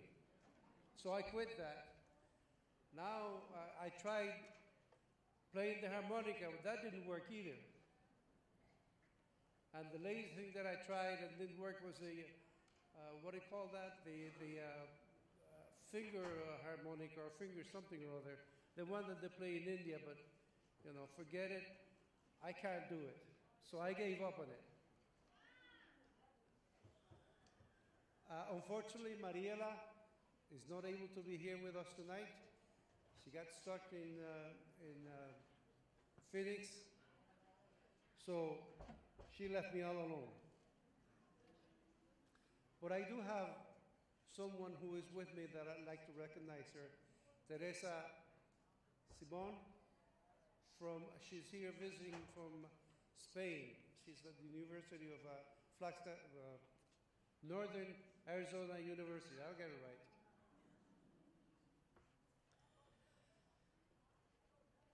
I'm sitting here in this front row and looking at this front row, and I see all these many doctors thought, no virus is there comes near to us, right? All these doctors. But when I was growing up, I was born in the little countryside village by the mountains in Puerto Rico. Any Puerto Ricans here? In Arecibo. And I never thought, never in my mind did I think that someday I would go to school, study, and become a doctor. I didn't have any role models.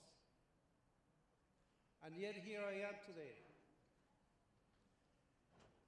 Here I am because of the tenacity that I had and that my family had to say, you can do it, you can go to school, you can be a doctor, or you can be anything that you want. And that was some time ago. Anyhow, let me say a little bit about the seal of biliteracy. I am so happy that you are going after the seal of biliteracy, whether your governor wants it or not.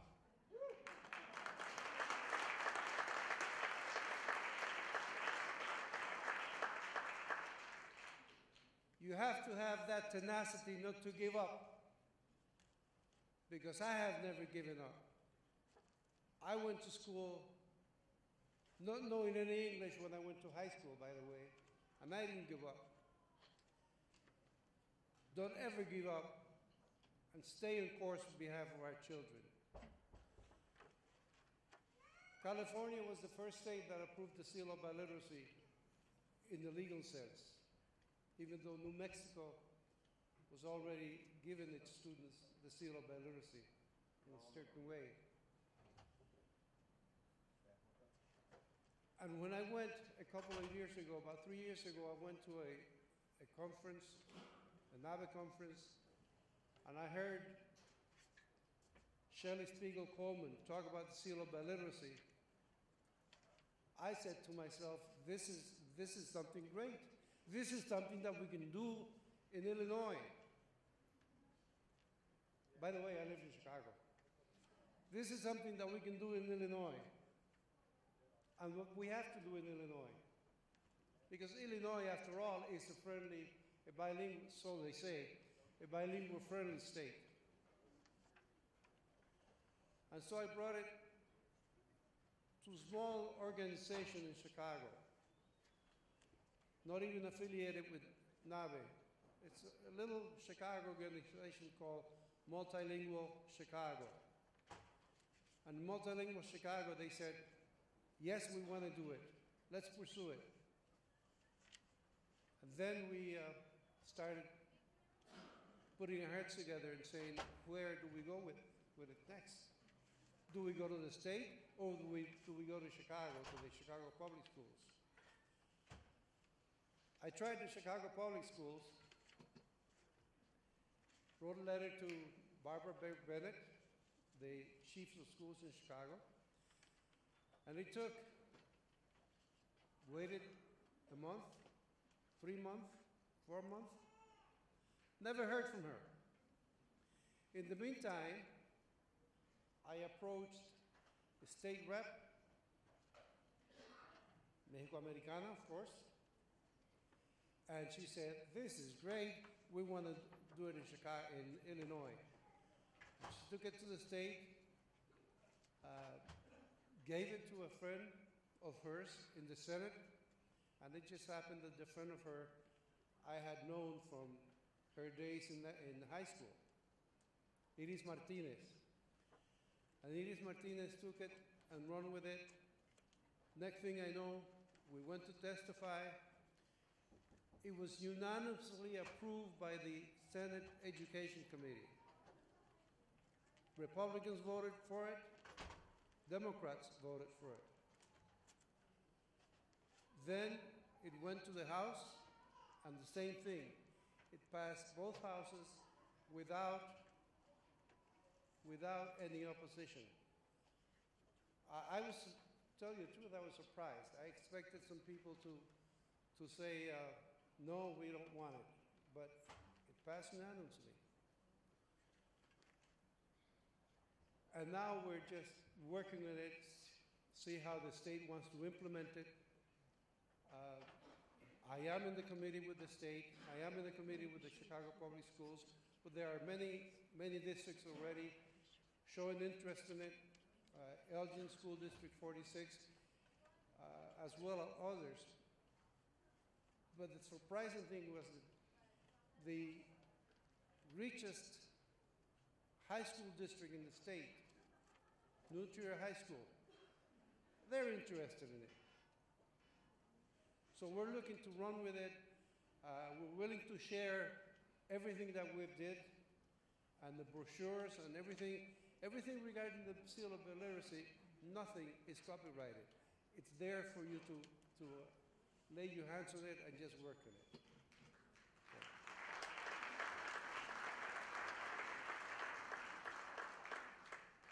And I want to thank the committee and Sal especially for inviting me here tonight. I'm very, very happy to be here, and I've learned a lot, and I've learned a lot of you from Kathy. So, thank you. And good luck with it.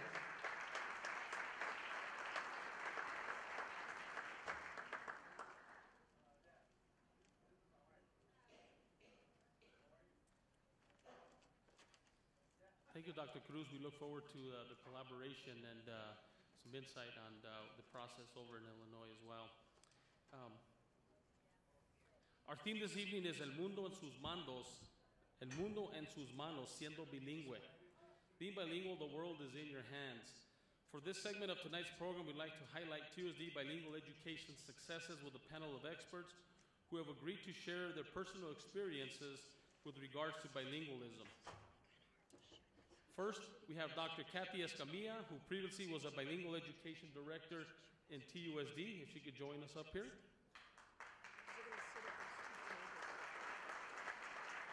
Mr. Sam Brown, who was our current desegregation director. He attended Davis Bilingual Magnet, Ross Scrooge Bilingual Magnet, and Tucson High Magnet School.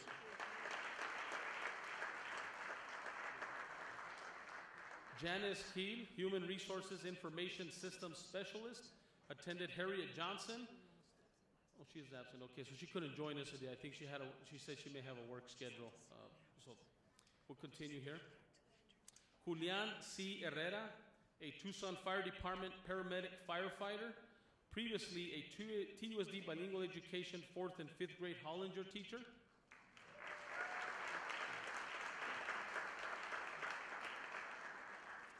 Alma Montemayor Sandigo, a BME ESL assistant clinical professor at NAU Yuma, who also happens to be a Pueblo Magnet High School graduate.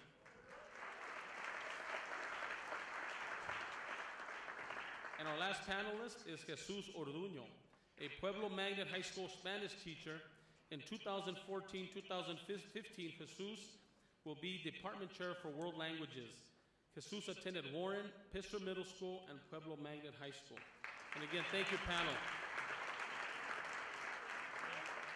Thank you for your willingness to be here. To facilitate our panel discussion, we have Dr. Conrado Gomez, who will be our moderator for this evening. Dr. Gomez is currently a clinical assistant professor at Arizona State University. Dr. Gomez was principal of Davis Bilingual Learning Center, principal of Ross Scrooge Elementary and Bilingual Middle Magnet School. Now this time, I'll turn it over to Dr. Gomez.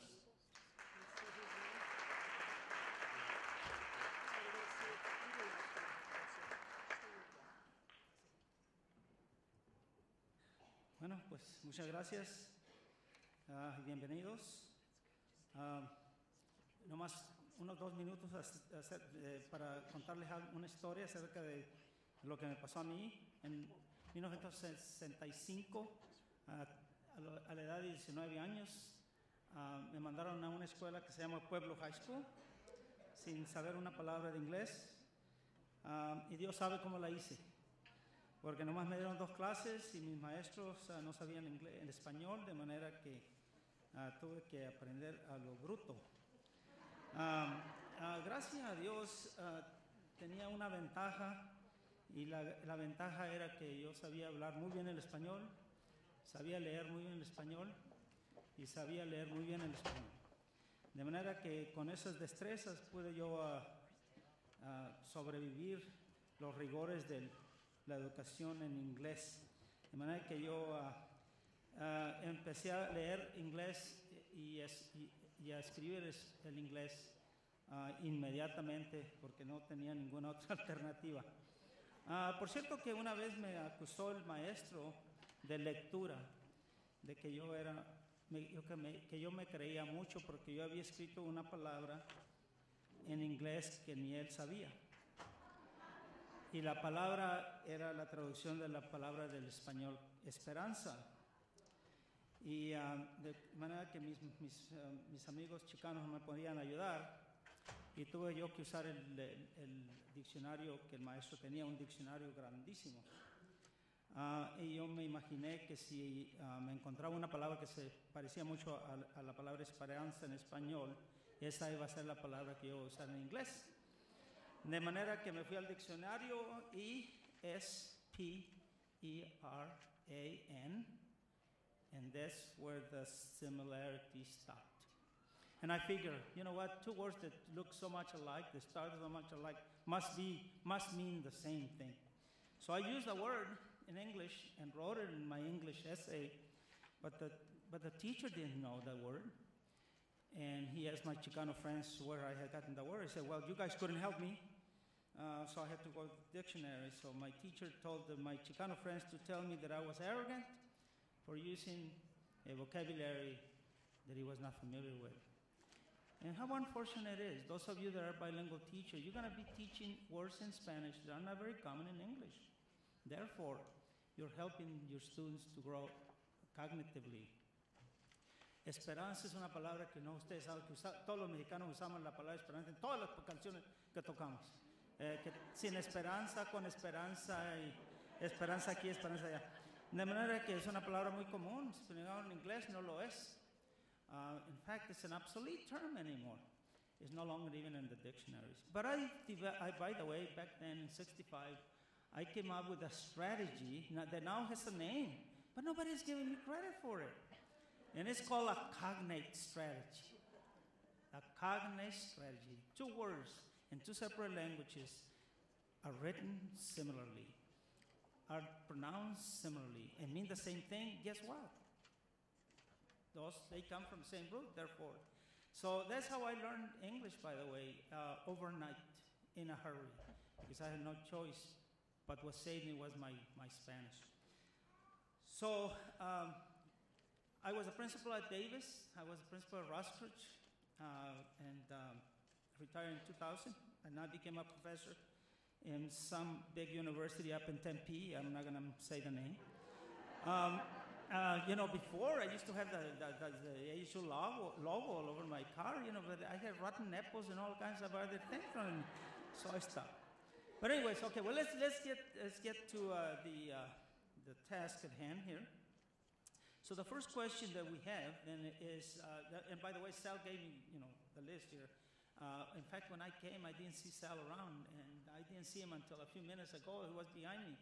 I thought, typical administrator. He's sitting there and having everybody else do the work for him. But I figured that he did the planning, so I'm giving him credit for that. So the first question that I have then is, and you only have like a minute or so to answer this question, and you can pass so that we can get to all of them, because I also, he gave me like 8 questions and I came up with 20 of my own. No, I'm just joking. Okay, what percentage of your work do you do in each language? Okay, anyone? Being a Spanish teacher, and it's more, we use a lot of Spanish. So, but it's the beginning level Spanish, the Spanish 1-2.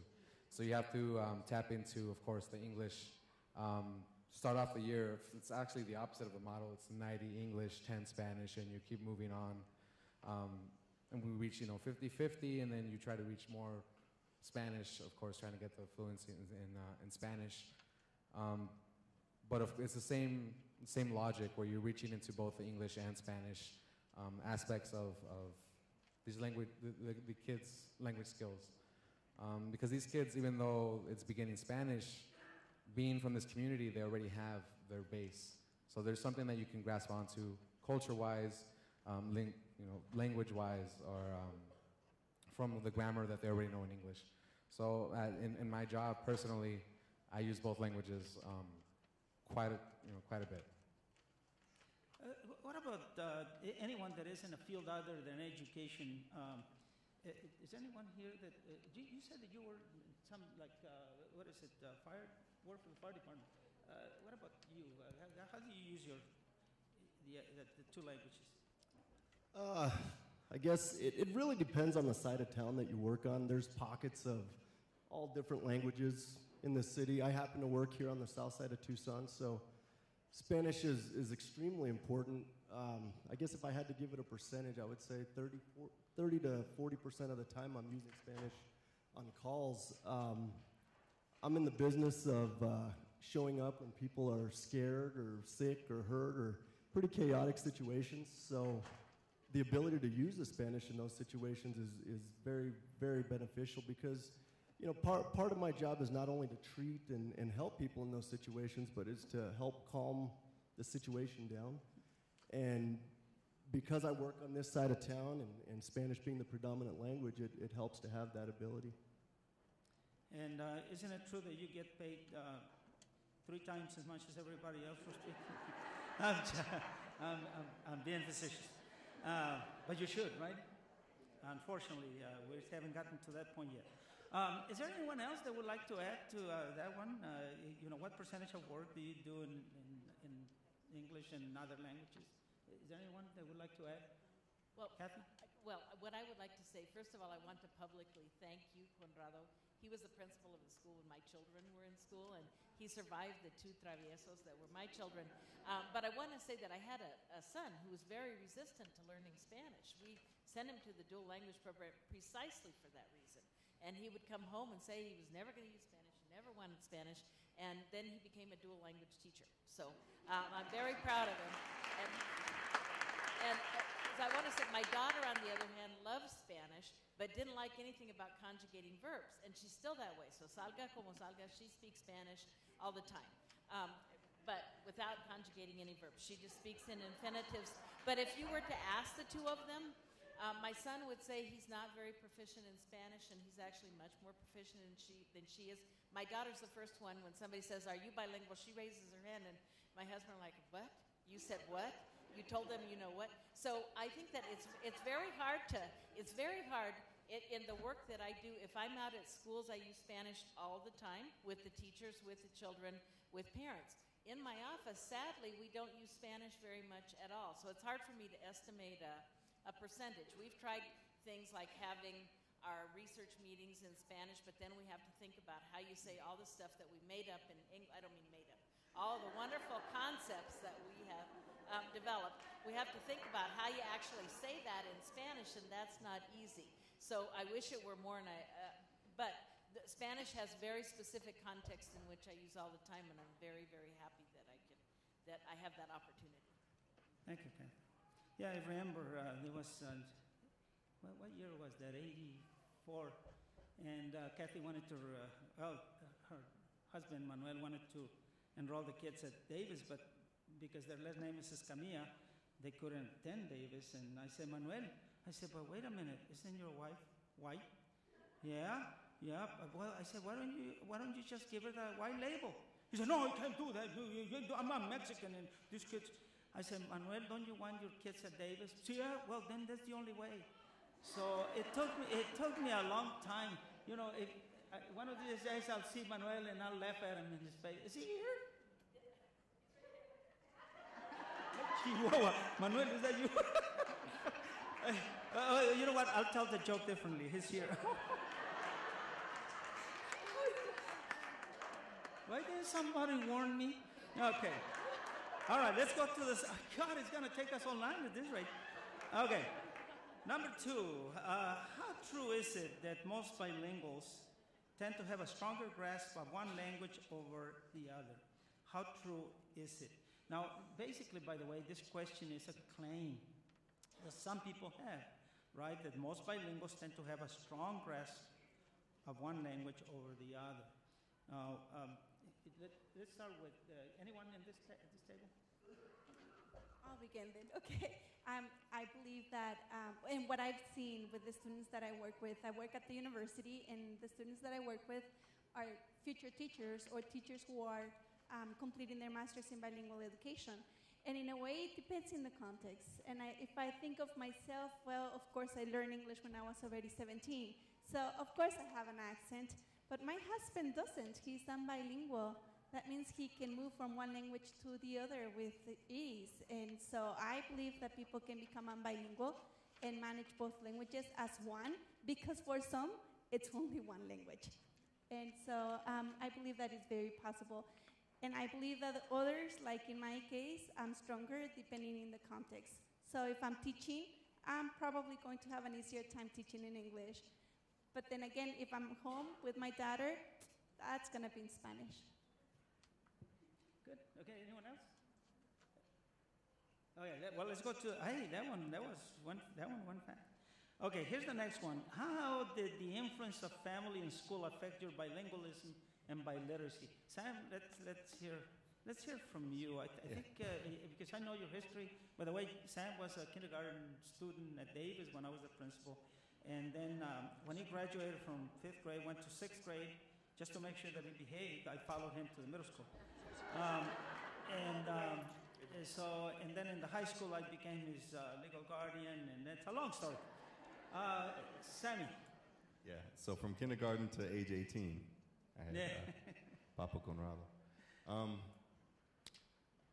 It's interesting growing up. I'm half Jewish and half African American, so I grew up in a black neighborhood. I went to Temple with white kids at the synagogue, and I went to school with mostly Hispanic students. So I am the embodiment of diversity. I think the way that my family and school affected my bilingualism and biliteracy is that it allowed me to not be ethnocentric, not to think that, especially being biracial, the fourth bi, right? That I already came into the world with a view, that there were two perspectives and there were two ways to look at the world. And then layered on top of that, I got to be raised in a situation where I learned Spanish songs and I learned to speak Spanish and I learned about Hispanic culture, infused with what I already had coming from home, which was sort of a biracial and bicultural home. So how that affects, I think that the strongest thing for me is how that affected my family and how I got to bring things home to my parents that they didn't know. And as a child, I got to teach things to my parents about a culture that they weren't necessarily knew as much as I knew about.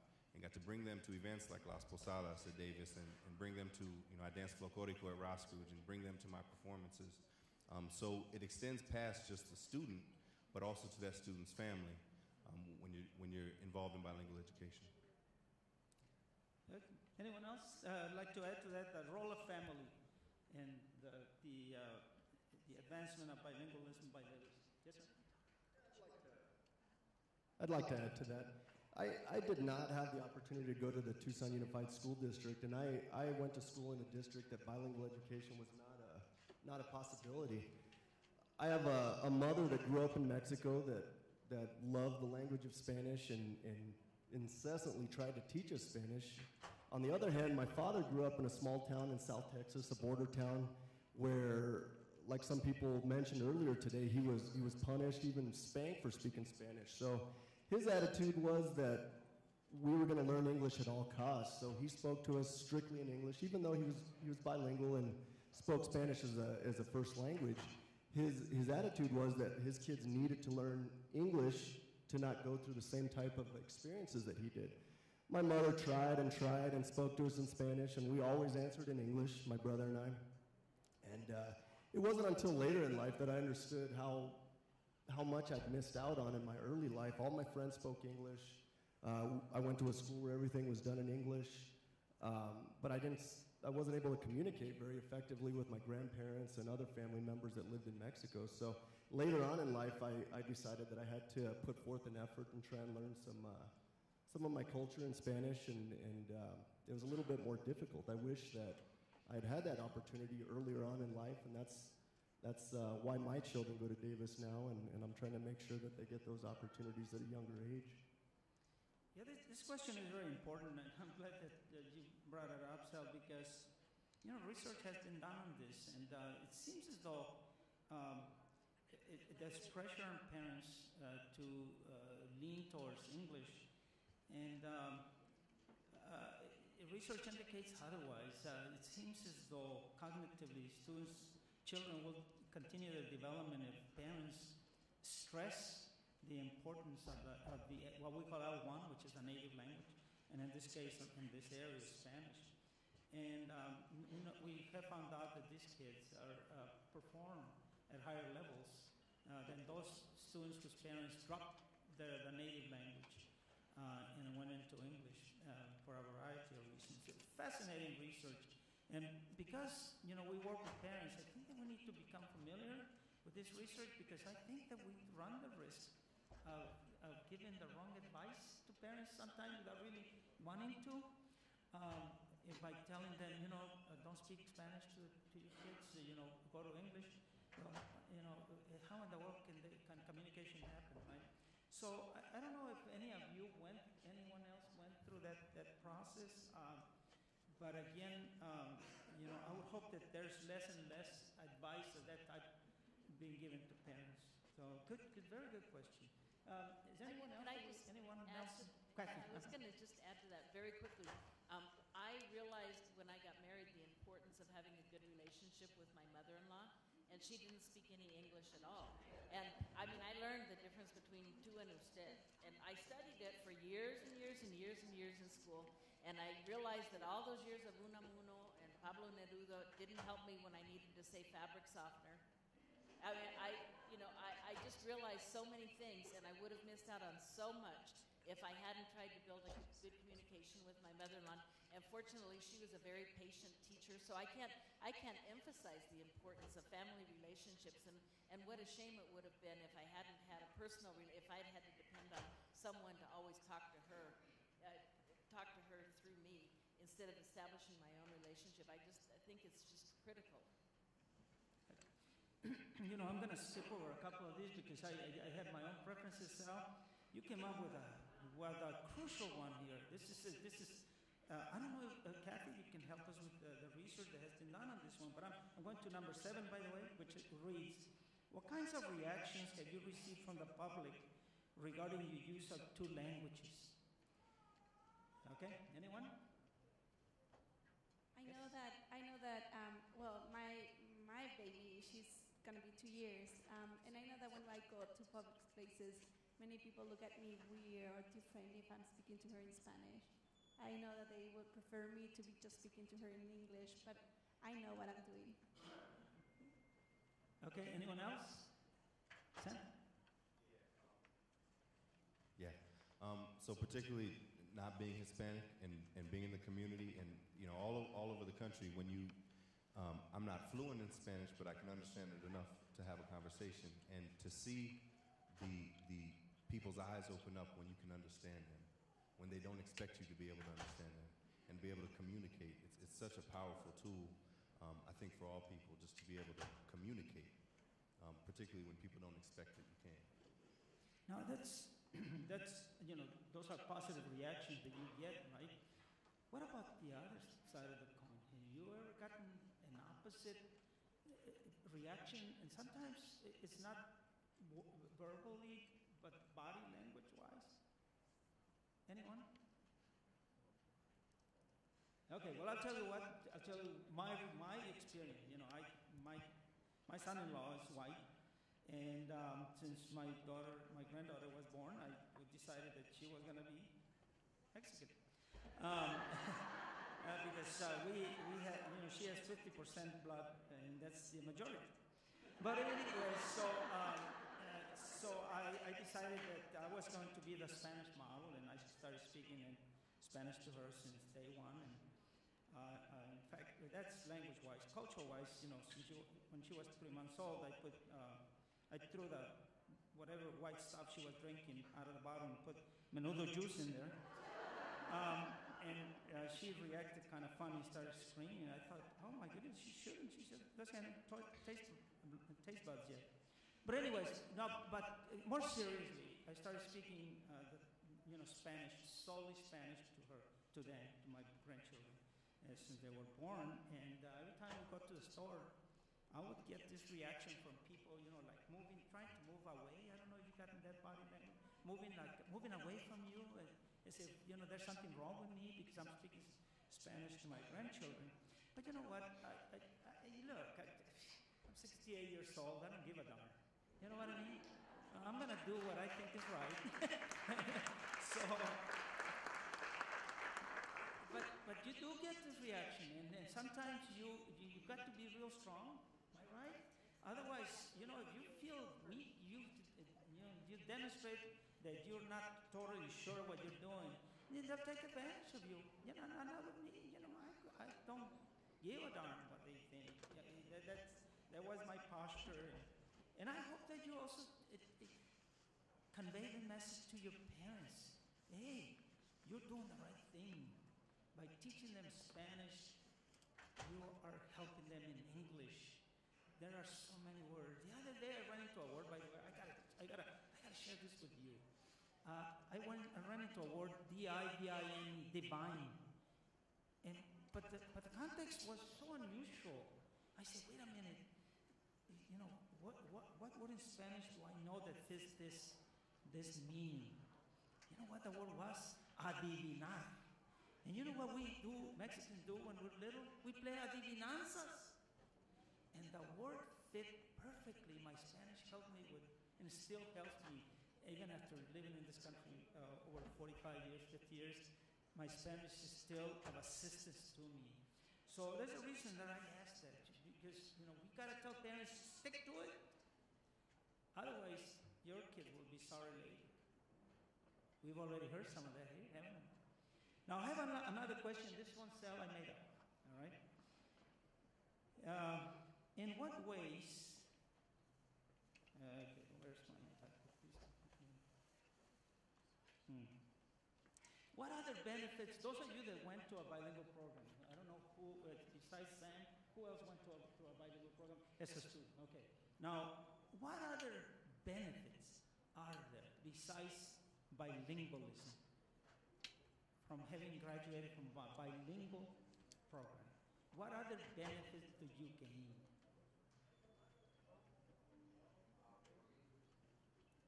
Hello, for me, I went to Pitcher Middle School, and I was part of the bilingual GATE program that they had there. And it was just interesting, different people you meet. I had friends who had just arrived from Mexico. And I had friends who were white, and they were taking these classes. Their parents wanted them in these classes. So you meet, a wide variety of people, and you build these friendships with them. A lot of them who I still know to this day. So it's a very satisfying experience for you to be able to talk to people who are from a different background than you are, and try to pick at the brains a little bit, see what they're like, and what kind of experiences they have, and how can that help you and you help them, and have a mutual experience that way. Whatever you said, what other benefits are there? What did you gain from 9 years actually, right? Bilingual education. A couple, I think the first that comes to mind is breaking down stereotypes. It's very hard to have strong built-in stereotypes when, as the gentleman mentioned, you go to school with a diverse group of people, and the students help each other. So in some classes or some periods of the day, you're helping the Spanish speaker students who you can tell are struggling and don't get it, and then in the afternoon they might be helping you understand something or pronounce something right. So you learn to rely on each other, and really helps to break down stereotypes. And there's a social aspect definitely to it. So I think it's the first thing that comes to mind. Good. I remember in 1997, our whole school, kindergarten through 8th grade, was placed into a park in Pueblo because our building was being remodeled. So there were some benches out in the park, and we had kindergarten through 8th grade. And one time, the parent of one of the white students that lived back up in the foothills came to pick up his daughter, and his daughter was sitting at a bench with his legs spread out like this, and there was a kindergarten Mexican-American kid sitting down right between her legs. And I thought to myself, isn't that what we're all about? And I told the father, when I talked to the father, I said, sir, look at that over there. She said, Dr. Gomez, that's exactly why I want my daughter in this school. Because I want her exposed to other cultures, other ethnicities. And she said, this is the place where, the best place that I could get it. So I thought to myself, what a neat way of justifying or demonstrating that there is value to what we're doing by mixing the races for the purpose of becoming bilingual, multicultural. How are we doing time-wise? Okay, so we passed the limit about 20 minutes ago. Is that right? We have 1 minute. Okay, tell you what. Let's wrap it up then, and let's give each one of you, a couple of minutes to say anything that that is of importance that you think the audience would gain from your words. Okay, and we'll start over here. Okay, Mr. Herrera. I guess in closing, the thing that I'd want most people to understand, at least parents who are thinking or have kids in bilingual education programs, is just to give it the time that it deserves. Even if you think about a monolingual English program, a first or second grader who spent 2 or 3 years in an English program, they're not fully literate in that language. So when you're learning in 2 languages, it takes time. We've already talked about the research and how long it takes. What people end up getting is impatient. They're not seeing the progress that they think they should be seeing within a year or 2, and they end up pulling their kids out of those programs, and they'll never see the benefits of the true 5 to 7 years that it takes to become, or even just start to become biliterate. The workforce needs biliterate people. There's a lot of people out there that speak the language, but they can't read and they can't write. And the workforce, and anybody who's in the workforce, will agree that they need people who are truly biliterate, and that's not an easy or a fast thing to accomplish.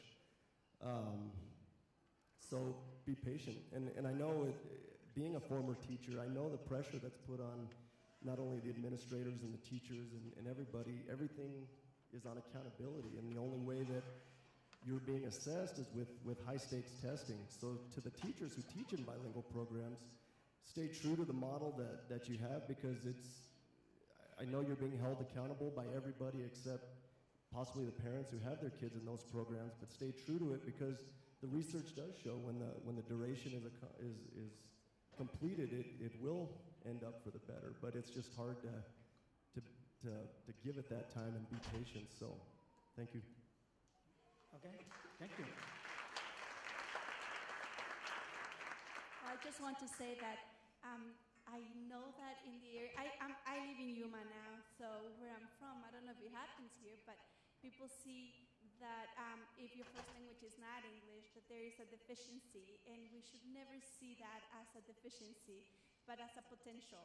Our children who come to our schools, they have all the potential of becoming bilingual people, and that's what we need. That's what the nation needs. And so when we do that, we do a service to the nation. And so that's, I believe, the best way to see it. Being bilingual, or going into a bilingual school is not an intervention, but it's an enrichment. And that's what we need to be looking for. Thank you.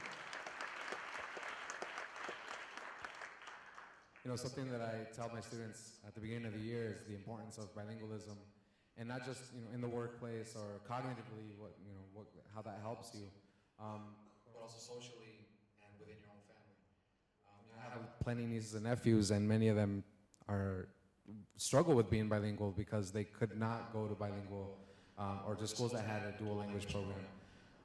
And they were just engulfed in the English and TV, and their parents were already bilingual, so a lot of them used a lot of English as well. So, and it pains me to see that they can't communicate with my parents, with their grandparents. And the oldest ones now, they're in high school. One's at Tucson High, and actually one is going to Tucson High next year. And they're making an effort to take Spanish classes and to be able to communicate with my parents, and they talk to them, more and more every time we visit them, see them. So that's beautiful to me, to be able to communicate, you know, with us who have grown up here and are able to speak English, but also communicate with my parents or my grandmother who only speaks Spanish. You know, be able to keep those ties and not have to have a barrier in your way to not be able to communicate with your own family is something that I feel is really important as well. Thank you. I just want to emphasize what other people have said. One is that you have to be patient and you have to give it time. You can't expect that kids are going to read and write like an adult when they're in second grade. You can't expect that kids are going to become bilingual and biliterate and not need anything else after the second grade. So you have to be patient. But I also want to say some of the saddest cases that I see are what you were talking about, and those are kids who come to the university, you know, saying, well, when I started kindergarten, I couldn't speak English, but everybody told me to learn English. That was the key to my future. So in learning English, they forgot Spanish. They get to the university, they're going into teacher preparation, and somebody says, oh, but guess what? All the jobs out there are for bilingual teachers. And to me, that is the saddest story of all, of kids who did what they thought they were supposed to do, of parents who encouraged them, with all good reason, to only learn English, and only to find out that now they need to be bilingual. And I think that's what a lot of people are trying to avoid now. Thank you.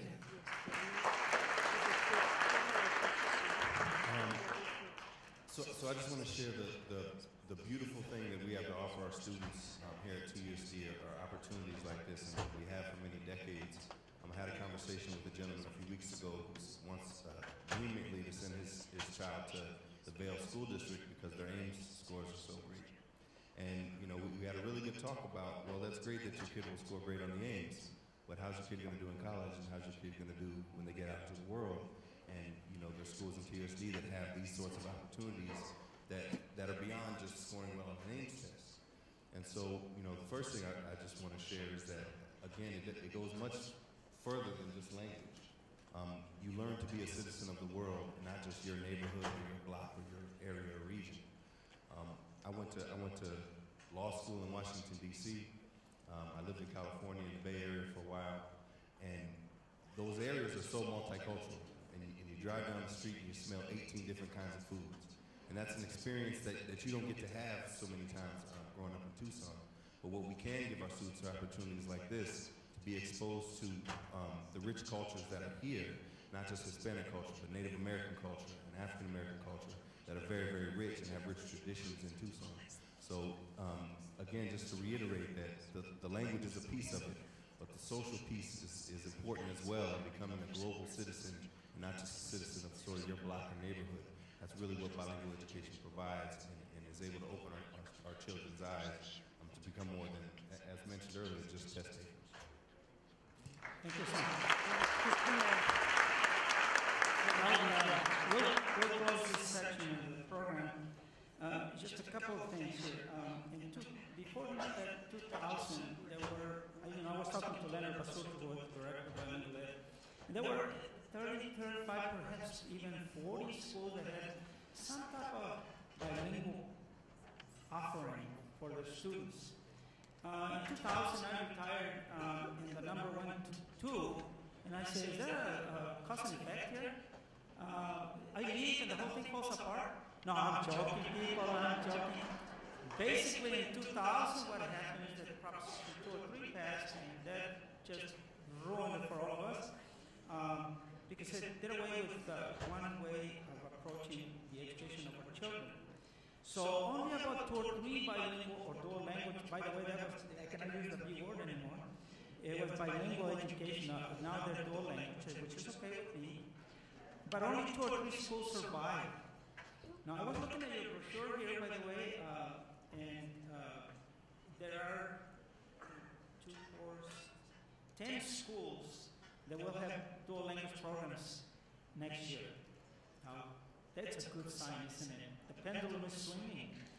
Okay? And so, I really congratulate TUSD. It seems as if you were the leader back then, and you continue being the leader in this field. And I wish you success in these 10 schools, because we expect that the following year we'll have 20.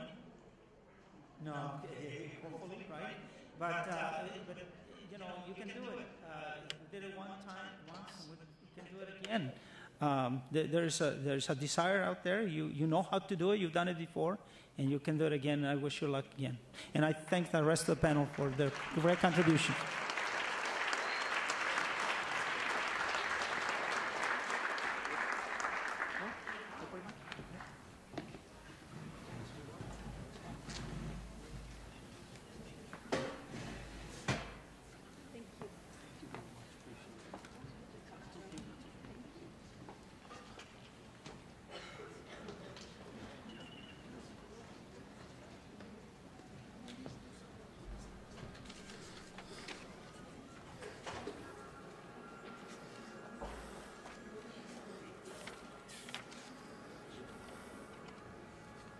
So thank you again to our panel, and thank you for their insight and some great experiences, and I appreciate their time and for being here today.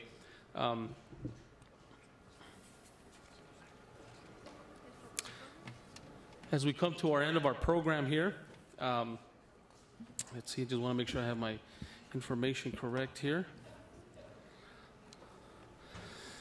As we come to the end of the program, we want to welcome, we have a couple more performances, short performances from our schools. And please welcome Ross Scrooge Bilingual Magnet Mariachi Pumas. Ross Scrooge. Check, testing, 1, 2, test.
estaba queriendo, cuando lo estaba sintiendo, todito mío, lo vi partir.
del crucifijo de la fronte de una iglesia cuando la luna nos alumbró.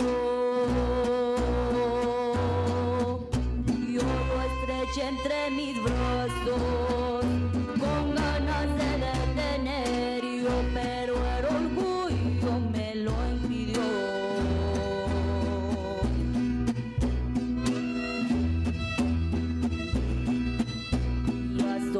Frente a la iglesia y orando ante el Cristo fui a implorar al contemplar mi tristeza.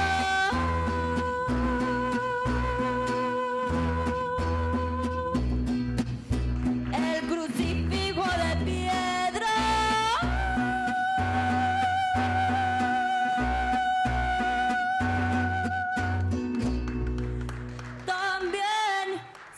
puso a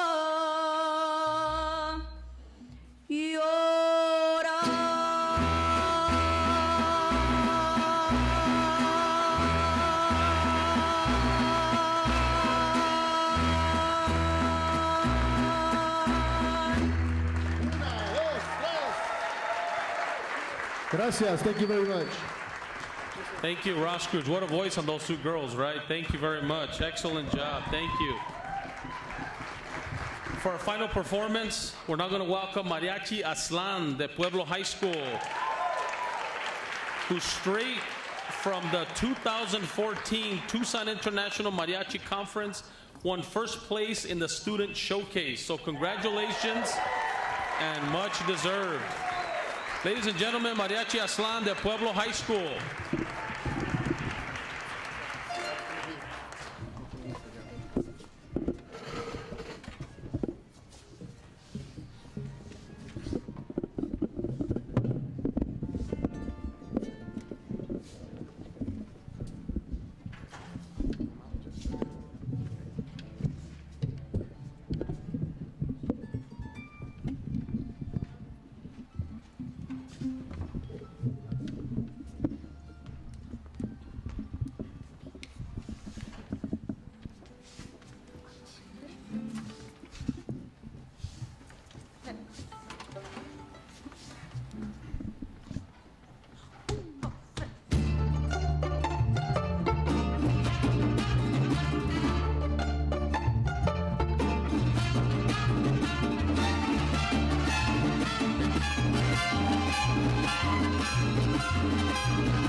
Pueblo el mariachi Aslan, sí señor.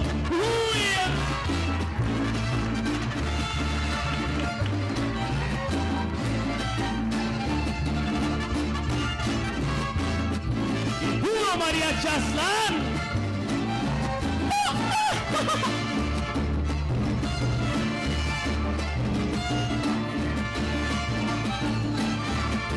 El nuevo guapango que yo les canto, se lo dedico a mi padre, que quiero tanto. Cuando suenan los violines y las trompetas, con el arpa y la vihuela, es una fiesta. El guapango, el guapango, el guapango, nuevo guapango, el guapango, el guapango, el guapango, nuevo guapango.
Mic on?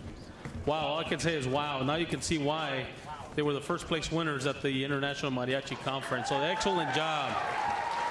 Mariachi Aztlán. Thank you, everyone. In closing, we'd like to acknowledge and thank the following, our invited esteemed guests.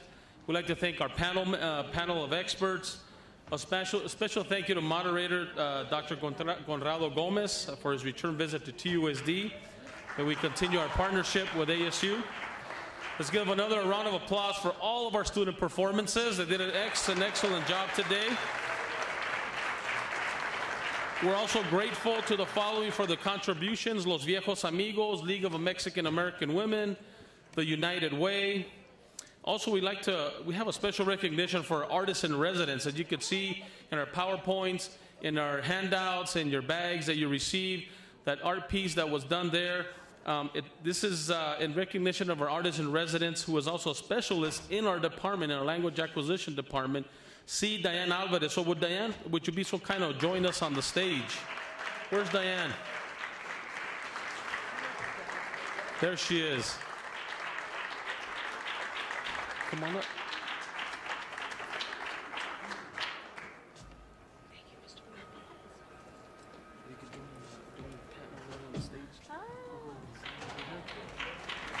We want to express a heartfelt thank you for capturing your artistic rendition that beautifully represents the essence of Tucson and culture. We'd like to present you with a framed version. This is your original that you did back when we first started planning for this symposium. So thank you once again, Diane. Thank you very much.